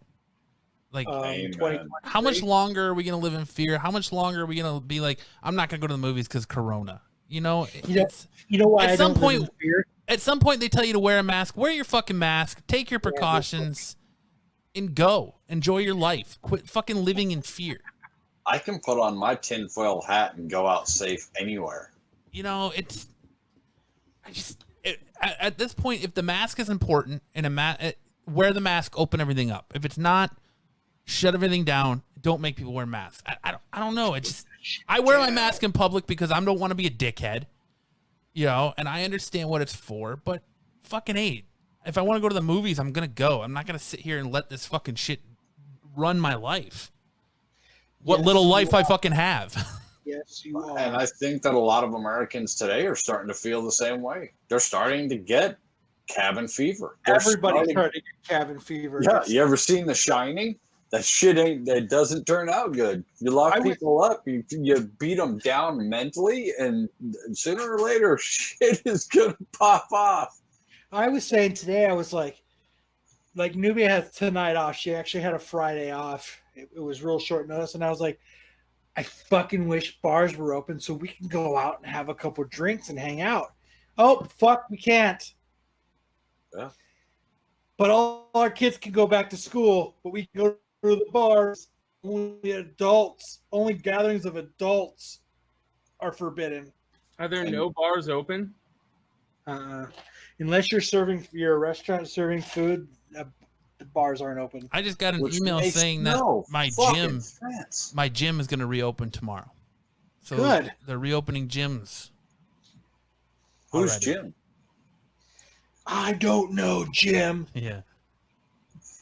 But it just makes no sense for the information we're getting just doesn't compile. You can go to a restaurant and they serve alcohol, but you can't go to a bar and they serve alcohol. It's fucking stupid. Kind of, yes. And I think the problem is they're lumping nightclubs with bars. I don't care. You want to go to a nightclub? Go to the fucking nightclub. Go hang out. Go rub the fucking nuts about it. I give two shits, man. Go mix it up. Do whatever makes you happy. At this point, fucking roll the dice. We've tried all the other shit. Hey, you know what we haven't tried? Let's try getting back to normal. Hey, there's a fucking genius idea. We did try that, Chad, and it actually didn't work. Worked okay. I don't know about okay. We kind of spiked. Cool. Now we have herd immunity. That's what they wanted to begin with. Now we got it. All right, let's get back to normal. Herd immunity is not working. I don't know. Today I was just reading a big giant article that they were saying that herd immunity is great, and now there's testing that says that you can't catch it a second time, and asymptomatic people don't spread it. I'm not going to get into all the bullshit of it and all that, but so now next point, week it's going to be, hey, if you see someone with it, you're going to die. My main point was that you can get it like 5 times. If you're going to wear a mask and go to a restaurant and eat, what's the difference between wearing a mask, going to a theater, and you're sitting 2 seats away from somebody? It's the same damn thing. So I agree. I don't see why it's such a. Do you have an opinion on this and you'd like to come sit with us? A big deal. We're trying to get Nubia to come on the show and she won't come. There's no difference between a restaurant and a bar. Like if they're like you guys were saying, like Carly's, that's a bar and a restaurant. Fucking open the whole thing up. Let it. Well, actually, what Nubia's work did was they put up these plexiglass barriers, and now they have a lot more seating. Well, if we have 5 tables. They have 5 tables. Their whole restaurant. They had a whole shitload. Yeah. But they have all this plexiglass barriers up so that they have this inside seating because it's fucking miserable out now. And you know what? I went and it was nice. Mm-hmm. It's nice. I enjoy the fact that I got to go somewhere, have a drink, go inside, hang out, and not be in my house. If it takes plexiglass barriers, please everybody do it. Well, that's what I'm saying, is that someone who I'll admit it, didn't have much of a life before that. And that's one of the things that this has taught me to do is I want to get out of my house and do more shit. I don't want to be in my house anymore. Like, I want to go out and do more shit. So I'm tired of it. Like, I'm going to go to the movies. I don't give a shit. I'll wear my mask and I'm going to go. 15 cents or not. I don't care. Dude, I want to go back to the bar. I want to hang out at the bar. I want to see Newsies hitting on Meth Mouth Martha. I want to be able to watch people karaoke. I want to get back to going out. Kyle's supposed to sing a karaoke song. Yeah, I'm gonna be there to see Brian it. gave you when you I said am- karaoke. At work, so I- you can sing at the bar. I sing to one friend at work so you can sing. At the bar. because he deserves for me to sing to him. So you can sing at the bar. So you can serenade your wife at the bar. Oh, that was hilarious. What's hilarious?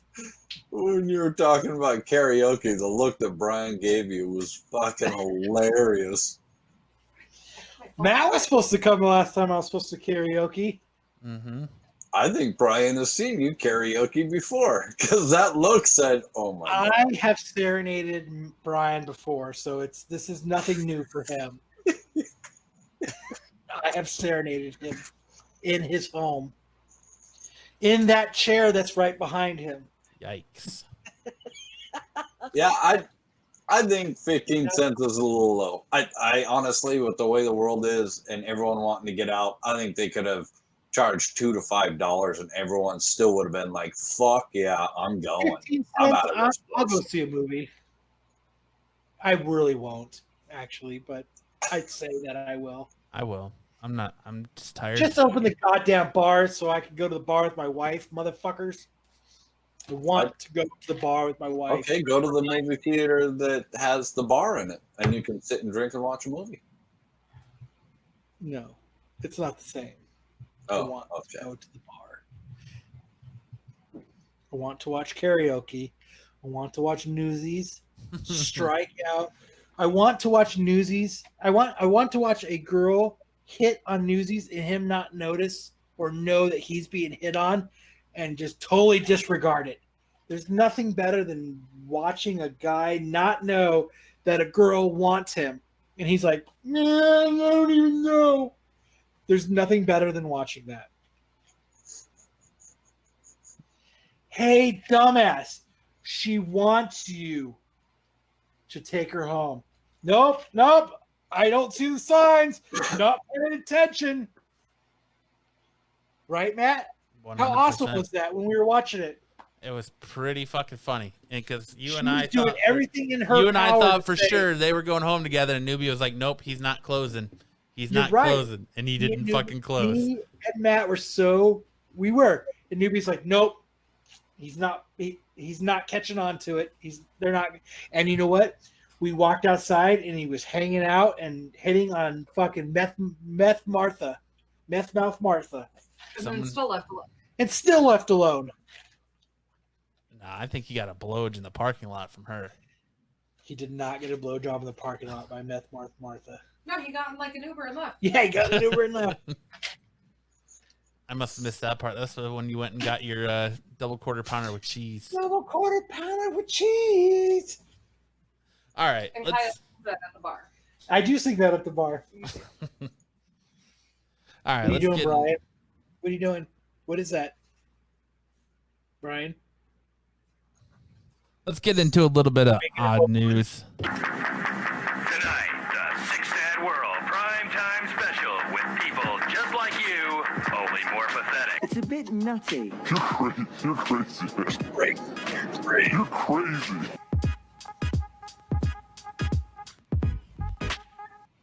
South Korean YouTuber shocks fans as he sets his junk on fire as a penalty for losing a game of the new popular Fall Guys game. I don't care how bad I lose at anything. I will never set my junk on fire, ever. Especially Aircraft stripper, maybe, but never on fire. The deal was for the Korean YouTuber known as the Angry Korean Gamer to set his private parts on fire for 5 seconds if he did not come in first place for a particular round of the game Fall Guys. he's a dumbass for making that bet. That's just, I mean, or he was really confident in his abilities and he fell short. But he was a dumbass for saying, "Yeah, I shall set my private parts on fire." Oh my god. Fucking eyes. Oh. Like that, you can edit that out. But You're never getting that Bulleit sponsorship now. You know that, right? The minute you showed a fucking dong outline with a buck, and how you did that, you're never getting that fucking sponsorship. They're not watching this far in. You don't think so? No. But there's no way. How could that even be a good idea? I set my shit on fire. No, that doesn't. No. Wow, Kyle. Yep. Goodbye, sponsorship. Goodbye, Bulleit. We tried, guys. It was a good run. It lasted about 2 hours into our first attempt. It was a good fucking run. But Kyle just fucking set it ablaze like some privates on fire. You see me with a bullet. Yep. Got my finger on the trigger. Gonna pull it. Bulleit, you have done me well tonight. Yeah. I thank you. Can you return that favor?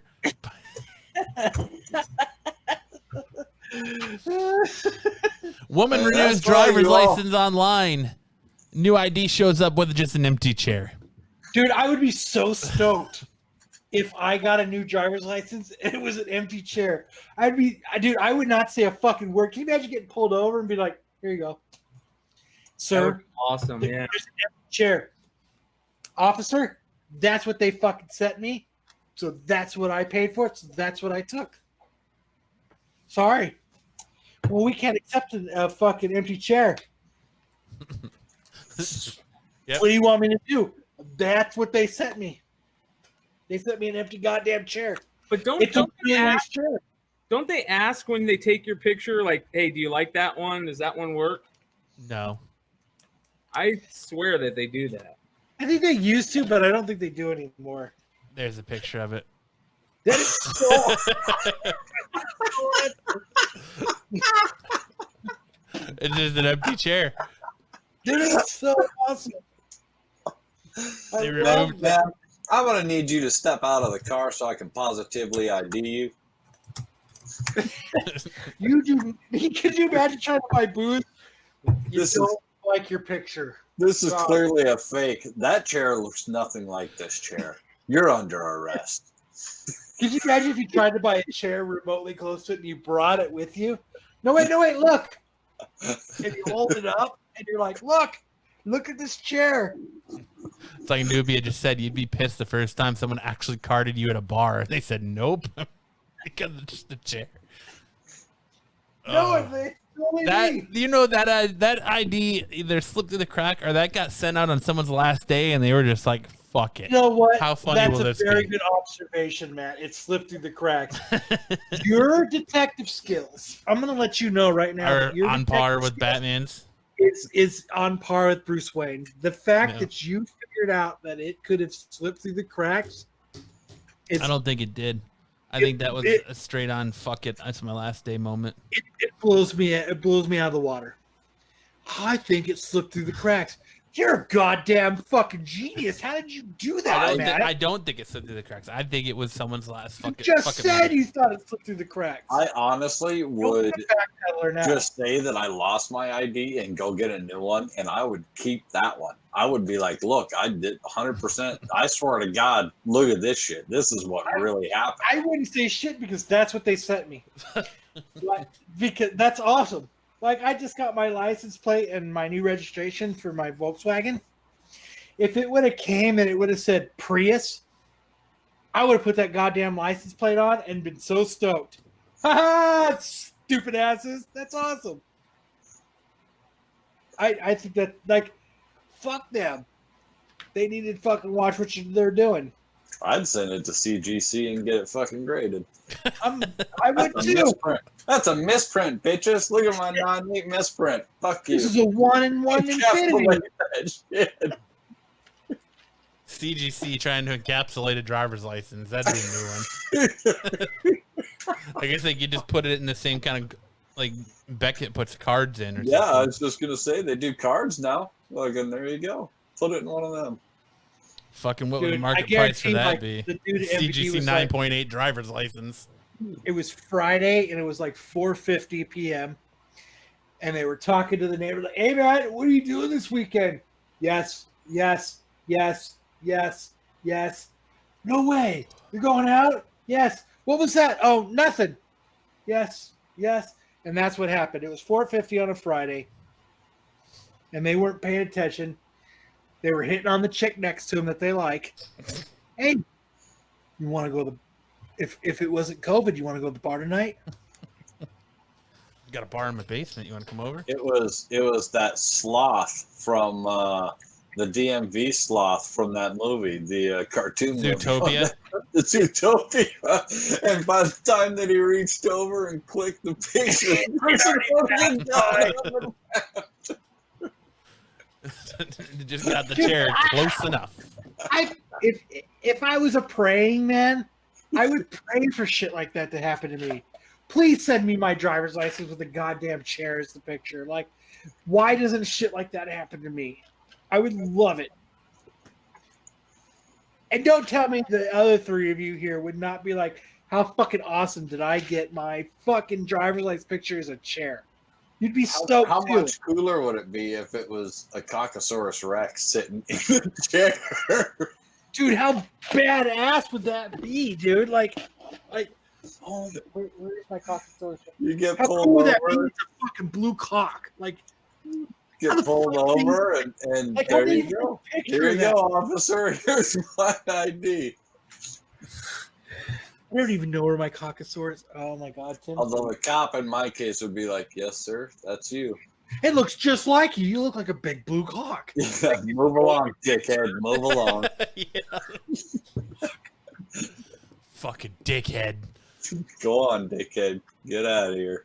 I don't Thank know. you, officer. But you know what? It was Tennessee, so I kind of understand a little bit. Keep it moving, cock and balls. His All first right, cousin chair. His Get outta first here. cousin must have walked by and he got distracted. His first cousin. Oh. It'd be so awesome. Why am I a goddamn chair? It'd be so. How cool would that be to be carded at like a bar or Circle K? Here you go. That's funny as shit that happened. They look at the card. They look at you. They look at the card. That's what they sent me. Okay, what would you like? I want a whiskey Coke, please. No problem. I'll serve you anyway. A Russian Get your goddamn chair. A Russian athlete breaks the Guinness World Record when he went underwater and bench pressed 110-pound barbell 76 times before coming up for air. That's dumb. Does that count? Isn't that cheating? Because shit underwater weighs less. It's easier. Lighter, yeah. How deep was he? Do you know how deep a human can go? What's the maximum depth a human can go underwater? Do you guys know? I don't 70 know. meters, 76 meters, some shit like that. No. Not even that much. I think it's like 53 The meters. previous record, he managed 76 reps, beating the previous record set by a U.S. man who did it 14 Kyle. times. I did it. It was me. He did it How- 14 how- times. That's a good point. How far down was he? What was the depth that he It's the shallow end of the pool at the hotel. he's like this deep. Fucking lifting weights. He was standing up in the shallow end, so it was like to his chest, and he was just lifting them. 300, 304, 305, 308, 310. He didn't give a fuck, dude. Yeah, it doesn't say what his depth was. I'm calling shenanigans on his shit. 30-year-old. 30-year-old. He was in a fucking jacuzzi. Wait, Kyle. What is the depth? What is the maximum depth a human can go? I think it's 53 meters. I don't know. I thought No, you knew. I thought you had. 53 meters. You think or you know?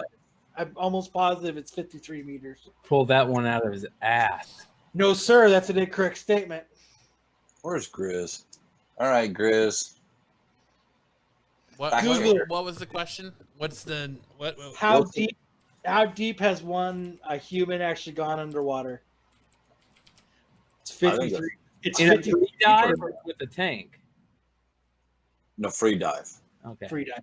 53 meters. I think it's closer to like 70.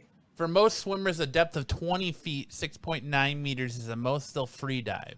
Experienced divers can safely dive in a depth of 40 feet, 12.19 meters, when exploring underwater reefs. When free diving, the body goes through several changes to help with acclimation. Telling you, man, the record is 53 feet, 53 meters. Google it, bitch.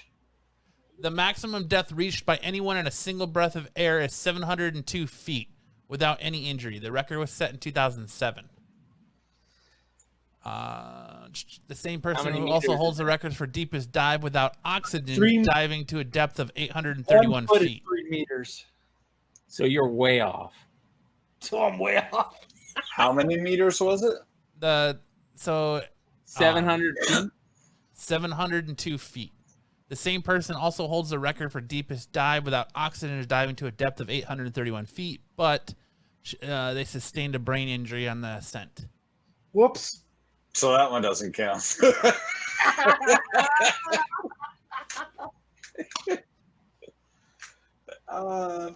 dude. So,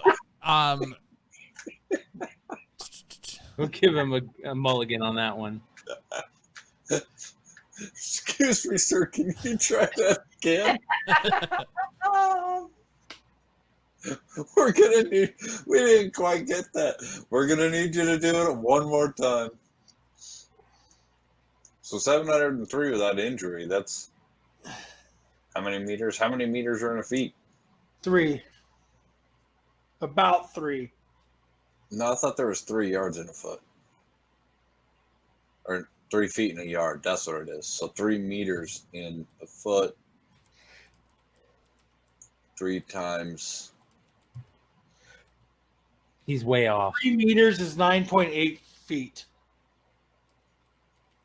9.8. How many is 702 feet? that's in meters? 213.97 meters is You're 702 way feet. off, dude. You pulled that one right out of your ass. I knew it. All right, you guys caught me. I'm just making shit up. Fuck you guys. And our last odd news story I is tried. 30-year-old stash of beer and gum found in library's mystery section. Oh, that's awesome. A Washington State Library's mystery section was found to contain a real-life enigma when removing a corner panel revealed a stash of beer and chewing gum from 1980. And it's Godzilla head chewing gum. That's awesome. And Is there a Lamb's picture? beer. Yep. Let's Was see. it ABC gum or was it like new gum in package? New gum in package. Stash this here Oh, that's later. fucking awesome. Oh, Back, and I'm gonna read Lord of the Rings. is that some fucking hams? It is hams, yeah. Fucking cheap beer, man. He went for the. Wow, look at that. It's even pop top. It's not pull tab. Yeah. Wow. Can't believe you guys fucking. 5 unopened cans of Ham's beer and an open pack of Godzilla head gum. Dude, he left the holiday 5-packer.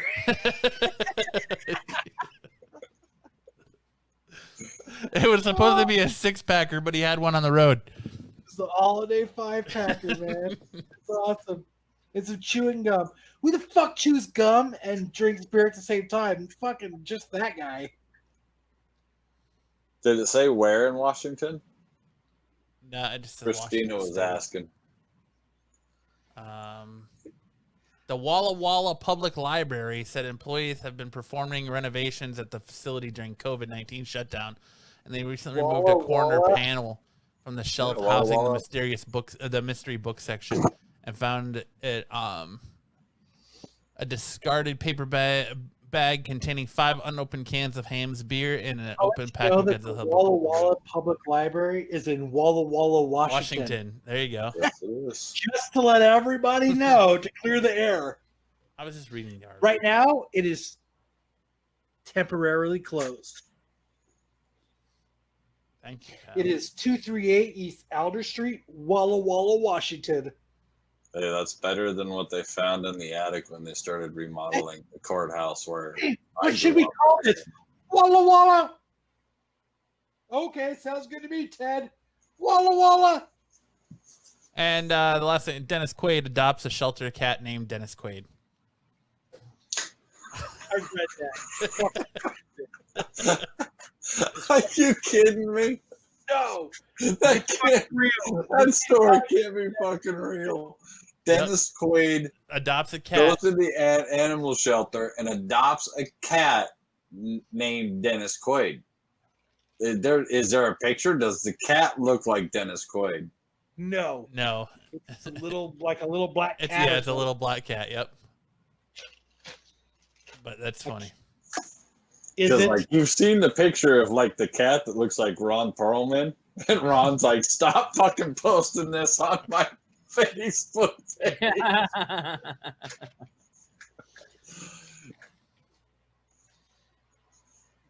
But that's it. That's it for the odd news.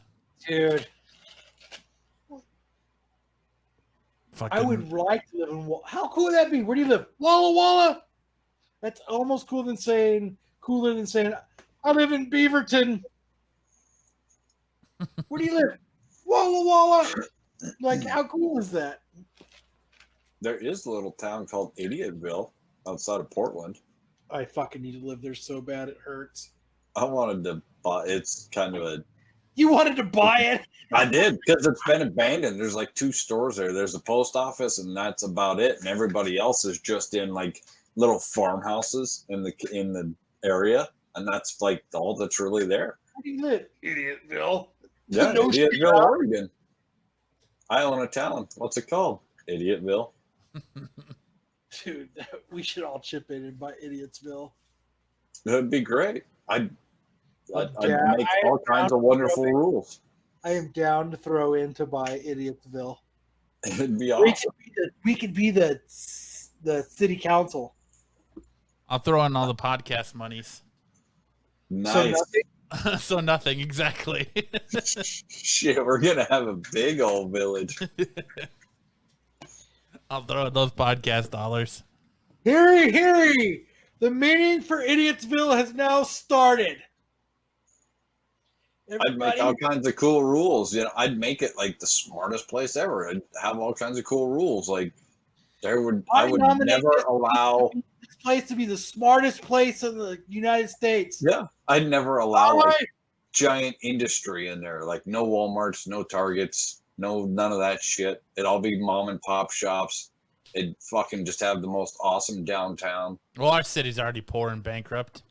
Because everyone's the going to go money- somewhere all else the to go to money. Walmart. All the Idiotsville money is would the stay in smartest town. town in the country. God damn it, All- Chad. We had a good town going and you ruined it. All Now the it's money poor. would stay in town. All the townspeople would be helping each other. They'd all be. You wouldn't be shipping all your money out to everybody else. No, they would just be going to a different town to go to Walmart. No, they wouldn't. Like, yes, you'd be giving all Chad's your like, money no, to I won't Smartsville. allow it. I won't allow it. Well, Walmart is the devil, Bobby Boucher. Where is our money going to, sir? Our money's going to Smartsville. That's right. And it's just the way it is because we're Idiotsville. I won't allow it. It won't happen. We would have the coolest comic book store in Idiotsville you've Amen. ever seen. It'd be called Amen. Wookiees Cookies. It would. And it would have its own podcast. Wookiees studio. Cookies, comic book store, bar, and bakery. Now you're talking. And coffee. And coffee. And not that shitty Circle K coffee, but some of that nice Colombian shit. That's right. None of that jacked up Starbucks either. Coffee, We don't want cookies, and that- comics. Craft, Starbucks coffee. craft beers, cookies, coffee, and comics. There it is. That's See? Wookiees Cookies. We're on to something, man. We're going to be rich. And then we're going to have a strip club called Rip Stanks. And every We're Wednesday is EBT. So every Wednesday is EBT day. So you can use your EBT card. Everybody in Idiotsville, come to Rip Stanks. Yep. And you got to watch out for the splash zone because they don't throw dollars. They throw change. They just throw handfuls of change. Quarters at the strippers. Yep. The strippers are going to wear butt plugs with credit card swipes on them. You Amen. can swipe your EBT card. That's my kind of strip They're joint. butt plugs, and that's what their Coke is in. Yep. Can you make change? Can I get a 20? If I swipe my card, can I overcharge? Get a 20 back? You're declined, sir. Can I take that in ones? You have been Your declined. chain is gonna come out. They're gonna wear bra changes, so it's just gonna come out of the nipples and fall down into your hand. That's how they make change. That's right. Like the one time me and my buddy Jesse were at the strip club and the fucking like this little bag of coke fell out of the chick's ass, but she was walking off stage. Did you pick it up? Yes. I nudged my buddy and I was like, dude, look, coke just fell out of her ass. And he was like, he picked it up and he's like, I'll be right back. He fucking walks off to the bathroom. He came back, he was like, that coke smelled like shit. You did ass coke just now. Ass coke. That cocaine smelled like shit. That's right. That just Cash fell back. out of her butthole. It's terrible. That's right. Cash back. All right. Anybody else got anything this week? Yeah, show me your Wookiee cookies. What'd you guys pick up? No Wookiees cookies for me this week. I'll show you what I got. What? I got this right Nothing here. in the mail, nothing at the store. I Dude, ordered. What did I tell you about putting your dick beaters without gloves on my boat? I ordered a nice Here, look, watch this. Venom 27 variant cover, and I still have not gotten it in the mail yet. What is that, Kyle? So, Oh, that's Raphael. yeah, Yeah. first appearance. I've been fucking with Solo the whole episode that I have this issue. Is that the only one you have? I bought it from John for $1. Yeah, pretty tore up. It is. It really is.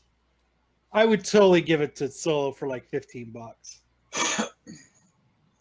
I'd buy if it it was for for 15 sale. bucks. His face just lit up. I know he was like, woo! He's got a I'm little. looking. They're hard to find at a decent price if they're in a decent grade. He's got a little chub working down there. Mine is pretty. Oh, it's not little. Don't mistake yourself, son. I'll be honest though, mine has been loved. There's nothing wrong with that. But you know what? This is what I got. I'm gonna shock y'all with my pickups of this week. I got Darth Maul. Nice. Who did that cover? This is the variant. God damn, who did That looks do like this it's one? like in the style of like Clone Wars. It is. It's the animated variant of the Darth Maul #1. Remember the contest, everybody. Yeah, I want to go over the rules again. What they got to do one more We'll time. wait till Okay. Chad's done with his pickups. Another Darth Ooh, Maul I book. like that Darth Maul book. Yeah, that's 2 of 4. And then this is the 1 of 4. This is that little 4 short story. That's cool. Chad's got a Darth Maul fetish. Who doesn't? Dude, if you're not picking up Darth Mauls while you can, that's your mistake. Bam! Oh, you lucky Nice. fucker. How much was that? You don't mind me asking. $4.99 if you bought it at the right time. I did not. He bought 2 of them. Yes, I did. Oh, I love that cover. I know, right? Second print, Bounty Hunters #1. And it was not easy to find. I bet not. But I did get a smoking deal, so I bought 2 of them. I was like, whew. Good for you. I just barely got in under the wire. Good for you. Oh, and then my Star Killer came. Ooh. Star Killer. I really like That's a that big cover. old, that's a big old magazine. That's really the only big stuff that came. You didn't get anything this week, Matt? I just got my weekly readers, man. That's it. Brian, what did you get? He's taking a phone call from his mom again. Oh, Oh, I did get my shirt. Yeah, we've seen that already. Don't try to. Did I forget to show you my shirt?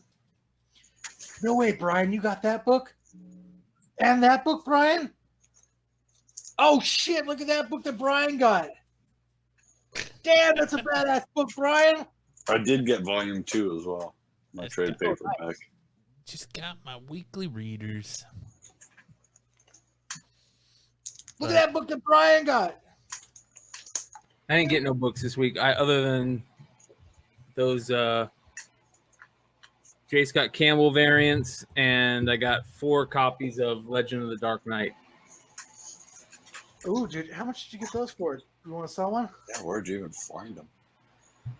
Are they selling for quite a bit yet? Not the regular cover. I think is still $25. They're going up on eBay. Ugh. But I hope for some reason that book is in my pull box. Did you get your bounty hunters yet, Brian? I ordered 2 copies, but I don't know if I'm going to get them. How come? We'll see. I haven't gotten them yet. Yeah, I haven't gotten that yet. Such a cool cover. Yeah. what? All right, Kyle, hit us with that contest one more time. Okay, the contest. Please play the video again, Matt. You want to play the video again right now?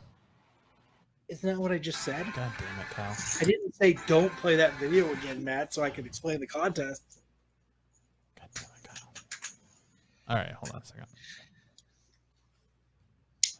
The contest is what I would like. Oh.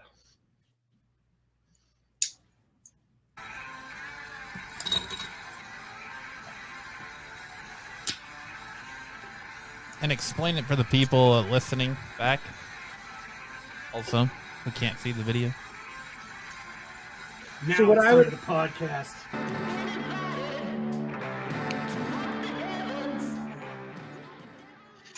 Okay. So the new contest is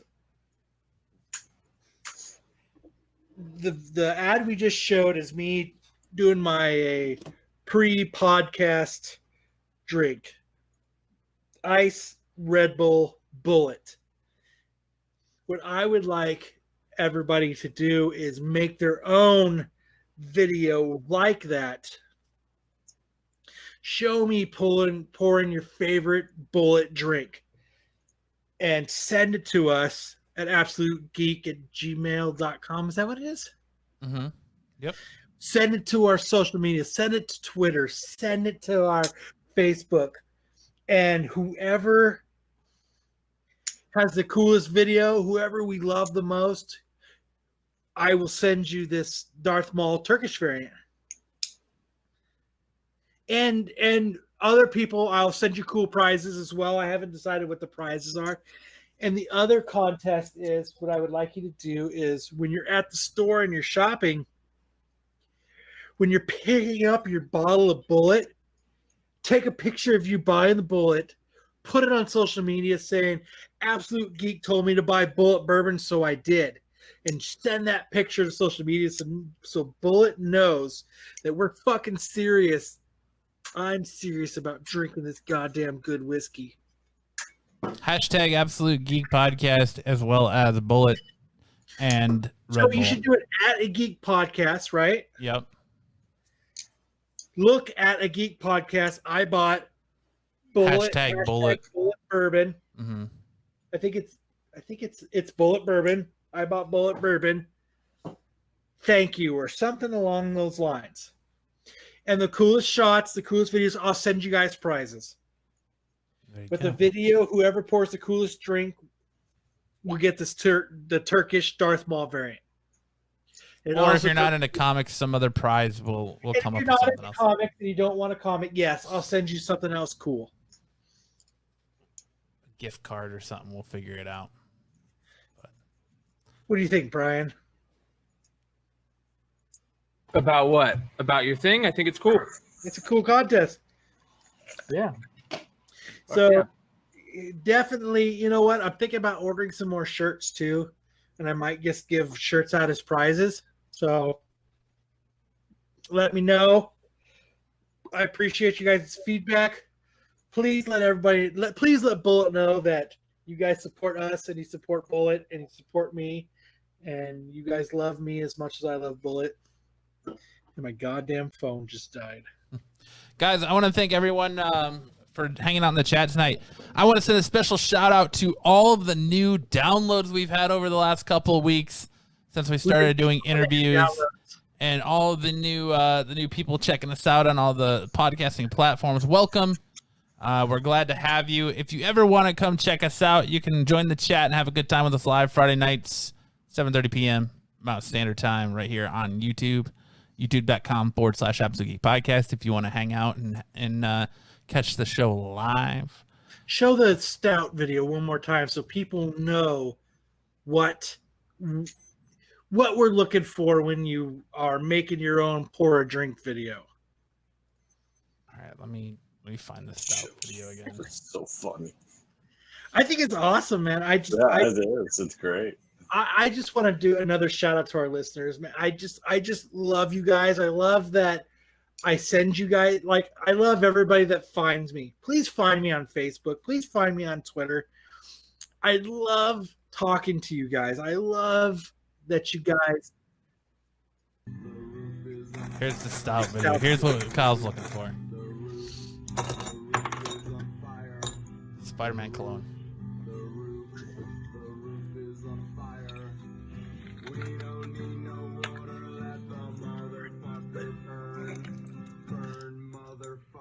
I like that he's got a Bulleit glass too. That's a tiny ass bottle of Bulleit. Fuck it. So awesome. There you I go. love the Absolute Geek stickers in the background. I love it. Shout out to Stout for, I said that to him. I was like, hey, look at this cool video, man, that newbie and I made. And he said that back to me like 10 minutes later. And I was like, that's why I love you guys. I love that you guys have the same sense of humor that I do. And big shout out that you guys get what I'm doing. So please send me those videos of you guys making those Bulleit drinks. It's going to be awesome. I appreciate it. I really want to send you guys cool prizes. Yeah. Big shout out to the chat. Big shout out to Pat Jankiewicz for joining us tonight. It sucks that the interview ended, but maybe we can get him back on next week. I'll see when we respond. Hopefully maybe his phone just died because it seemed like he was on his phone. So maybe that's all that happened, is that his phone died and we can get him back on next week. But yeah, again, big shout out to all the new listeners. That dude's love for comics makes it. That guy should be awesome. like one of our like regulars that comes in and just talks comics with us. Like, It was amazing. that guy's love for comics is I hope he's a reoccurring guest. Yeah, I really do. And he didn't even get to promote anything. I know. We'll definitely have to get him back comics. on. But again, big shout out to all the listeners. Download the podcast every week, and welcome to all the new listeners. We're happy to have you. Again, check us out if you want to on Friday nights live. Join the chat. Have a great fucking time with us as always. Great fucking time. Yeah, we love the chat. We love our listeners. Guys, take part in Kyle's Bulleit challenge contest, and let's see if we can get Kyle that Bulleit sponsorship that he wants so bad. But if this is your first time finding us on YouTube, please make sure to hit the like and subscribe button. Make sure to gently caress that notification bell so you know when we go. Catch up to podcast and subscribers. Yeah, so let's get some subscribers going. Subscribe to us, and then subscribe to podcast. But take a phone call from your mom first. Because if So you're subscribe not to us, take a phone call from your mom, then subscribe to podcast. But if you're not listening to podcasts, you're missing out. It's a great time to watch Brian and Keith fucking bullshit with people. It's so much fun. But subscribe to us first. I gotta put us first. Sorry, Brian. Yeah. Make sure to subscribe to podcast. Make Make sure to Couch Crunchers, Grizzled Geek. yeah. Just there's so many awesome podcasts out there that we fucking are connected to. Chad, you're on a new Star Wars podcast. What is it? Tales from the Dark Side under the Tales from the Flip Side channel. And we've been dropping some awesome new content the last couple of weeks. It's been really good feedback so far. It's a fucking awesome show. It's so fun. And part of the reason I like it is because just like this podcast, I don't know everything. I learn on that one too. I do have a lot of Star Wars knowledge, but with John and Mike and Marco and all of our guests and stuff that come on with us, I mean, it's given me a chance to relight the Star Wars fire and read a lot of the comics that I haven't read for a while, and keeps me current, and just all the Star Wars knowledge that's out there, and there is a ton. It's so insane. And yeah, hashtag we need Mel to come on. yeah, drop in and watch Tales from the Dark Side and talk in the chat. We're always there talking, and good times, great show. So you guys pre-record, so you guys are all there when it's live, when you guys put it on YouTube to bullshit with your... Yeah, there's always at least one of us, but a lot of the times there's two of us in there and watching and talking in the chat with everybody. And Pretty cool. I mean, that's awesome that at least you can watch and still, even though it's not live, you can watch and still communicate with you guys. It's pretty cool. Yeah, and the more that people start talking and talking and communicating in the chat, then the sooner we can have a live show. So, are you guys thinking about doing live shows? Yeah, we're talking, and at some point we'll have a live show. Different and breed the more communication that we see in the chat, and the more requests for live shows, I mean, then the sooner it'll come. But sweet. Make sure everybody checks out Tales from the Flip Side Monday nights at, what is it, 7 o'clock Arizona time? Yep. So it's such a fun time to check out the guys from the Tales from the Flip Side. It's such a fun show to watch. Being able to watch Brian's beautiful hair blow in the wind on any episode is awesome. it's majestic. It is. It's like fuck. I get lost and I just lose my train of thought watching the blondish hair. Just it's like this. It's like it's tantalizing. Thank you. It's tantalizing, he says. But make sure you guys check out everything. There's so much good content out there. Make sure you guys check out these other shows. Make sure you guys tell them the Absolute Geek sent you so that they know that we are spreading the love. I mean, there's no other way to do it but for everybody to spread the love. There's no reason why everybody should be spreading it. But guys, if you had a good time, smash that like button. Make sure to leave us a review if you're listening back to this on the playback, as it goes a long way to help us in the podcasting standings. And for this week's episode of the Absolute Geek Podcast, I'm Matt. I'm Bulleit Kyle. I'm Brian. I'm Solo Wookie. And we'll see you guys next time.